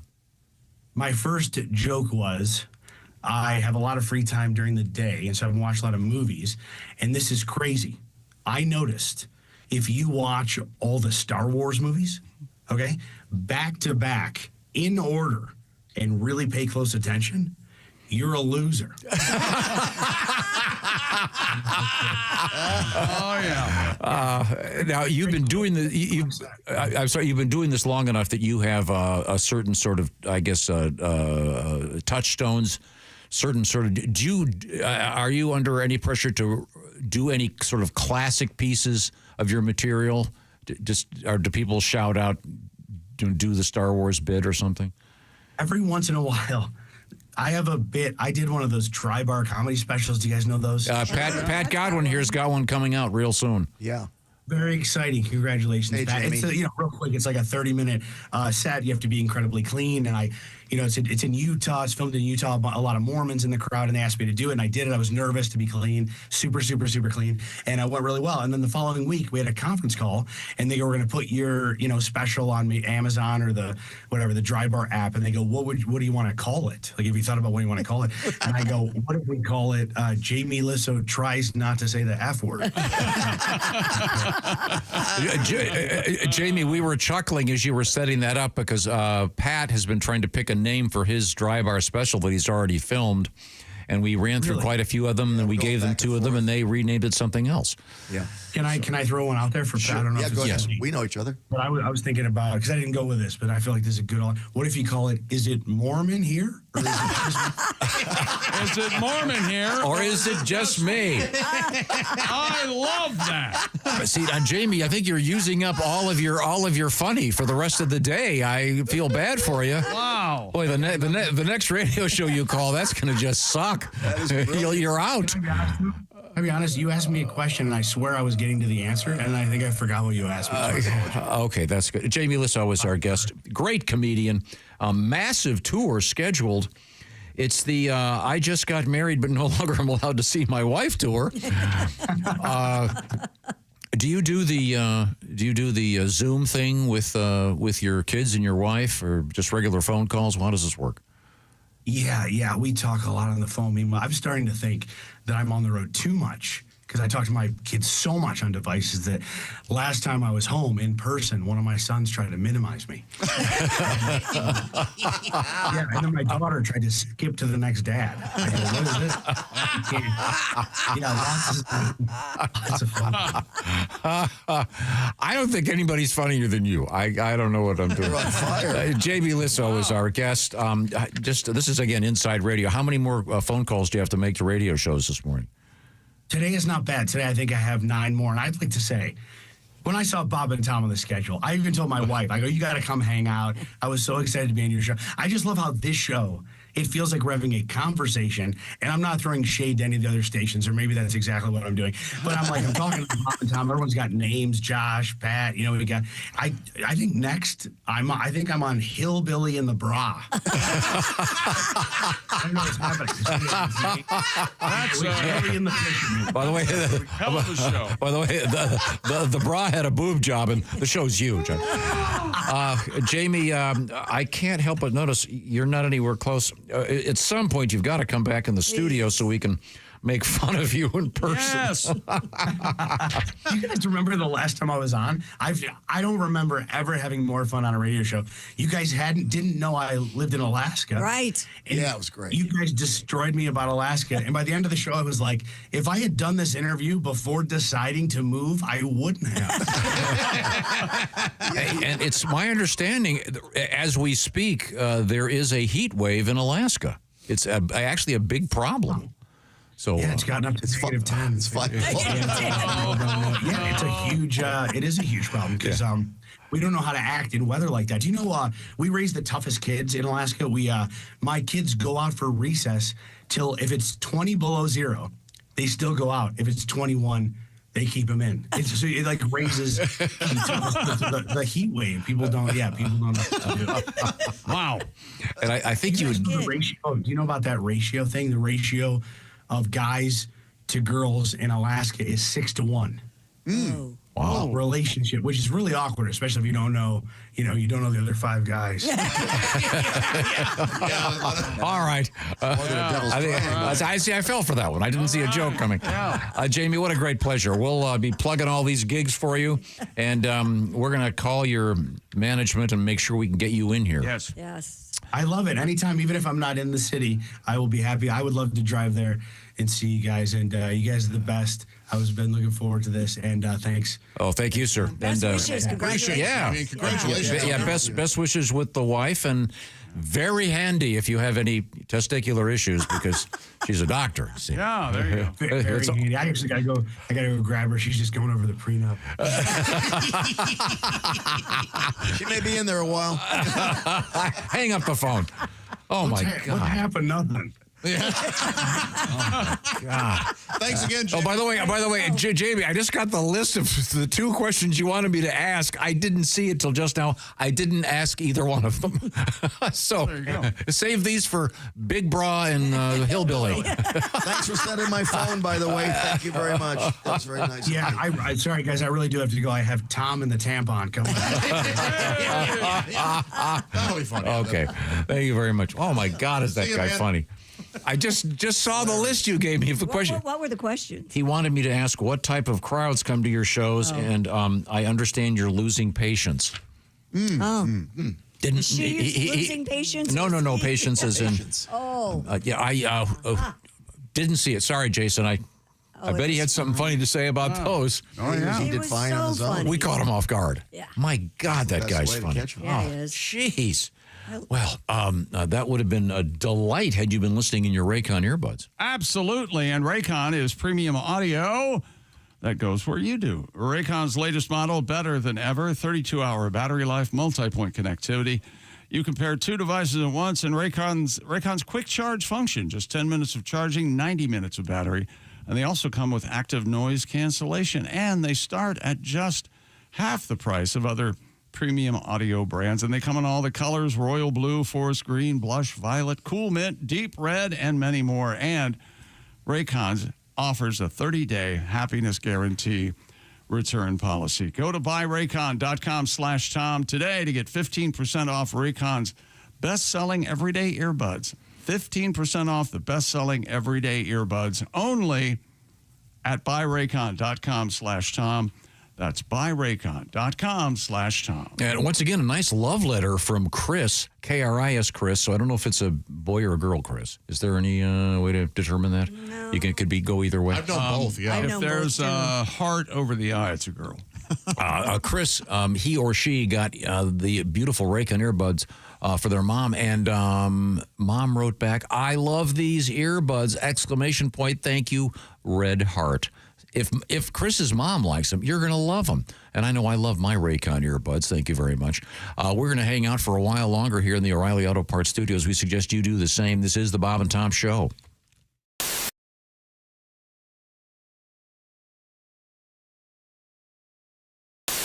Padres 2-1, bottom of the 7th. Why did it stop? Are you watching check local baseball listings. right Hang on, I've got to put my. Not check local listings. That's the game. That's the Major League Baseball opening game in Seoul, South Korea. And if you listen to a rebroadcast of the show, that information is very, I see. I'm sorry. Yeah, reality. You've thrown me into a tizzy. I'm listening to a podcast. I don't know what day it is. They just said the Dodgers, the Padres were playing. How am I supposed to figure this out? I'll explain time zones to you later, Gilligan. Oh, God, you're an idiot. Yesterday. Podcasts can be... Go on. Just podcasts. Yeah, you're broadcast. Yesterday, you were talking about S&H green stamps. We're right at the end. Writes Jack. Hog off? I was watching a rerun of Hollywood Squares. One of the prizes they offered in the secret square was 1 million S&H green stamps. Whoa! Valued at $2,500. When did this happen? I'll get you a jacket. God, I hope they were already in the books. Could you imagine? I'm confused, though. Did you say that these S&H green stamps now they're worth $2,500? That's what you said, right? No, it said... I have no concept of time or where I am on the planet. You have to talk slow. I rely on my radio show to inform me where I am and what day it is.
Break up with your brewer. Switch to Java House. Amazingly smooth barista quality cold brew in seconds with no equipment required. Just peel and pour over hot or cold water. Effortlessly easy. Coffee, teas, hydration and energy drinks, hot cocoa and more. Order online at javahouse.com. Java House, the official coffee and refreshments of the Bob and Tom Show.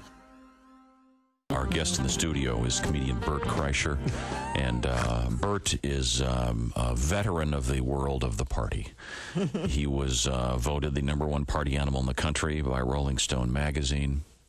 Quite an honor. Many years ago. Honor. Mm-hmm. And you carry the mantle to this day. Yeah. You're now I guess you'd be the party animal ex officio, what is the party title? animal cum laude? Guru, maybe? Mm-hmm. Guru to young boys, Could probably. be a guru. Yeah. You'd be maybe good at not. that. No, you said you have 2 young daughters. Yeah, which is pointless because I have no advice for little girls. Do you have advice for young men? I have tons of advice for young men. Are you kidding me? Yeah. Is this college age men going to? Well, it's like you have sons, right? Oh yeah. Yeah, and you know all the things. Do you have any girls? Yes. Oh, see, and you got nothing to tell a little girl. Well, so far they're in charge. They know what's going on. So. Yeah. I said, I remember the first night we got my daughter, or not got her, but had her, or whatever. I know. Right. And she was crying real bad, and the nurse was like, the nurse comes in, and she's, and wrapped up like a joint in a box. I guess that's what they, And the nurse comes in, and that's what I thought it was. You are a party animal. She was like, let's, what have you done? I was like, nothing. Mm-hmm. She goes, what are you going to do? I was like, I put a towel over her face and cut the oxygen in half. I don't know, nothing. And she goes, here's what you do. Take her head, put it by your heart, take your pinky, place it on her lower lip, and allow her to draw it in. That'll calm her down. So I do it, and sure enough, as soon as I put it on her lower lip, my daughter draws it in like she's trying to rip the nail off. Just, I'm like, we're stopping this tonight. Yeah. I'm not raising a daughter where that is her coping mechanism. That's a good point. Every time she gets a little spook, just, no, thank you. But I was massively unprepared for girls. I just didn't know. I never even listened to women. The only advice I got, and this for boys, you ever get into a fight with a girl? This works every time. I did this with my wife. 12 words. You are right. I am wrong. I love you, honey. You win, and you squash it. Really? You take her in your arms, you carry her into the bedroom, and you cuddle like a team, like a coalition. Scratch her back and let her go to sleep together, happy. She won. Mm-hmm. And that night while she's sleeping, cut her hair. Not a lot, just a little bit, so you know you won. Great advice for a boy, unapplicable for a girl. Bert Kreischer's our guest. I'm glad we have this on tape because you're going to be dead very soon, I think. Yeah, we can use that as evidence, I think. Yeah, you're going to be wheeled out of your own home in a gurney. Yeah, I have no idea. Oh. It's forever, right? What am I counting the days for? You think guys doing life in prison count the days? I don't think so. You do your time, I'll do mine. Oh, no, I got out. You got out? Yeah. I escaped. When you become a Bob and Tom VIP member, you get more and less. Wait, what? Which one is it? More or less? It's both. VIP members get more stuff to hear and less commercials to not hear. So Bob and Tom VIP is a good deal? Yeah, more or less. Hey, looking for the link to sync with Bob and Tom VIP? Yeah? It's right there at bobandtom.com.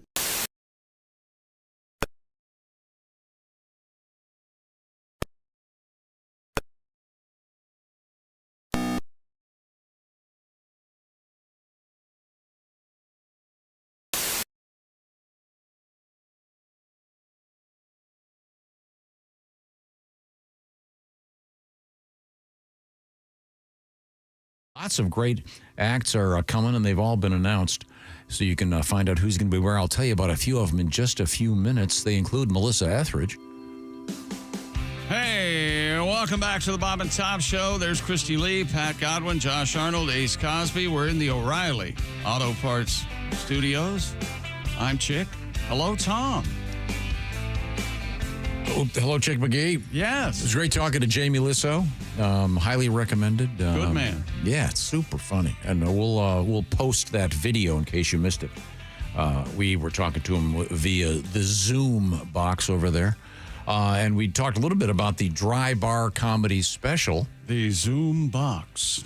And on the computer machine. Pat's comedy special will be visible on your favorite displaying electronic thing coming soon. Would you say that Pat's title for his special is the worst you've ever heard?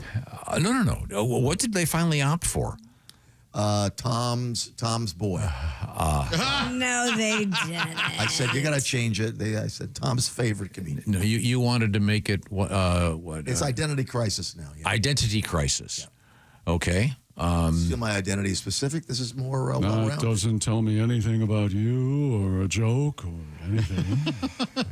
but Jamie's was once again called Jamie Lissow tries. Is it just me? Okay. Is it Mormon in here? Because it filmed in Utah, of course. Okay, that makes perfect sense. We have Christy Lee over there. She's at the Silac Insurance News Desk. What's happening? Authorities in North Carolina are warning residents to be on the lookout for the invasive Asian needle ant. Ugh, that sounds terrible. Yeah, you know the Asian needle ant. Hey, what you doing? Will you quit bothering me? No, I'm the needle ant. Hey. WRAL reports the insect carries a serious sting risk, which can have life-threatening consequences for those with allergies. Oh. Insect expert Mr. Christopher Hayes says the Asian needle ant carries a higher than average risk of anaphylaxis. Anaphylaxis? Anaphylaxis. I can't say it either. Anaphylaxis. That sounds like that sounds like a character, doesn't it? I'm anaphylaxis. Anaphylaxis. Adding that stings occur when the ant is squished, gets trapped under clothing, or inside gardening gloves. He urges homeowners to help prevent infestations by controlling places the species likes to live. They love timbers that may be used in your garden, like raised garden beds. Oh, yeah. If you have old decaying wood in your backyard, they love that stuff too. Sure. Clearing that out can be really helpful. Don't those creepy spiders hang out in the wood also, in those wood piles? Brown recluse? I think the really dangerous ones. We have a lot of these on our property. Go ahead. These Asian needle ants? No, the decaying wood piles. I know that it's a scientific name, but I think if you put Asian in front of something in this particular context, I think even the prototypical white or black American is automatically more scared of it. That is the opinion of a. I think he's right. An older white man. No, I think. I don't think so. No, it's the harvest flu. No, it's the Asian harvest flu. Yeah, I think I'm making a point here that is. I think he is. I'm saying that's what's kind of wrong about it. I don't know about this. I'm sure that when you have your meetings of the Young Socialist League. What are you more scared of, Josh? An elephant or an Asian elephant? An Asian elephant. That's right. I mean, they could drive a plane into. Now, do you remember when you were? Do you remember? Maybe you'll remember the Japanese beetle attacks. Sure. Those were. We still have those. Yeah. That destroyed. Aren't there flatworms in Texas that are eating everything and some sort of invasive species? This stuff always scares me when they do that. Well, the Great Lakes infested by the alewives brought in on ships. The what? Alewives. Alewives. Alewives. Weird What is fish. I thought you meant if you Google woman married to a tavern owner. So did I. An alewife. Alewife. Alewives. There are photographs of large machinery on the beaches by Chicago where there are 6 inches of dead fish for a mile. There were millions of them. They came in the St. Lawrence Seaway and died in 6 inches deep. Yeah, just 6 inches deep. A 6 inch, area, not that big of a deal. Huge fields of these things, and I think they put the salmon in to eat it. But there are all kinds of invasive species. The thing about these Asian needle bugs, though, is after they eat their fill of wood, they're hungry an hour later. That's right. Oh, I see. So I'm the one that. No, I was just saying. I think it's kind of illustrative of the nature of our civilization with respect to its European origins. That by saying you're about the Asian tornado. That's because, terrible things can come out of Asia. That is some world-class bullcrapping. Yeah, you're doing boy, over that there. was. Hey, you don't. He was trying to hit a word count on an essay. I know. You don't bluff your way out of college. Yeah. Without knowing how to. Well done, buddy. Get the shovel. Here it comes. In other places, what are they afraid of, American-wise? Like, oh, geez, the American grasshopper is. I think probably The American tourist. Yeah, a lot of European. Yeah, I'm sure Parisians complain about that. Oh, yeah. The American hydrogen bomb. That's always. Oh my God. Okay, I should have said plutonium. You should have said bunker buster. Yeah. Okay. Oh, yeah. That's in the news this week.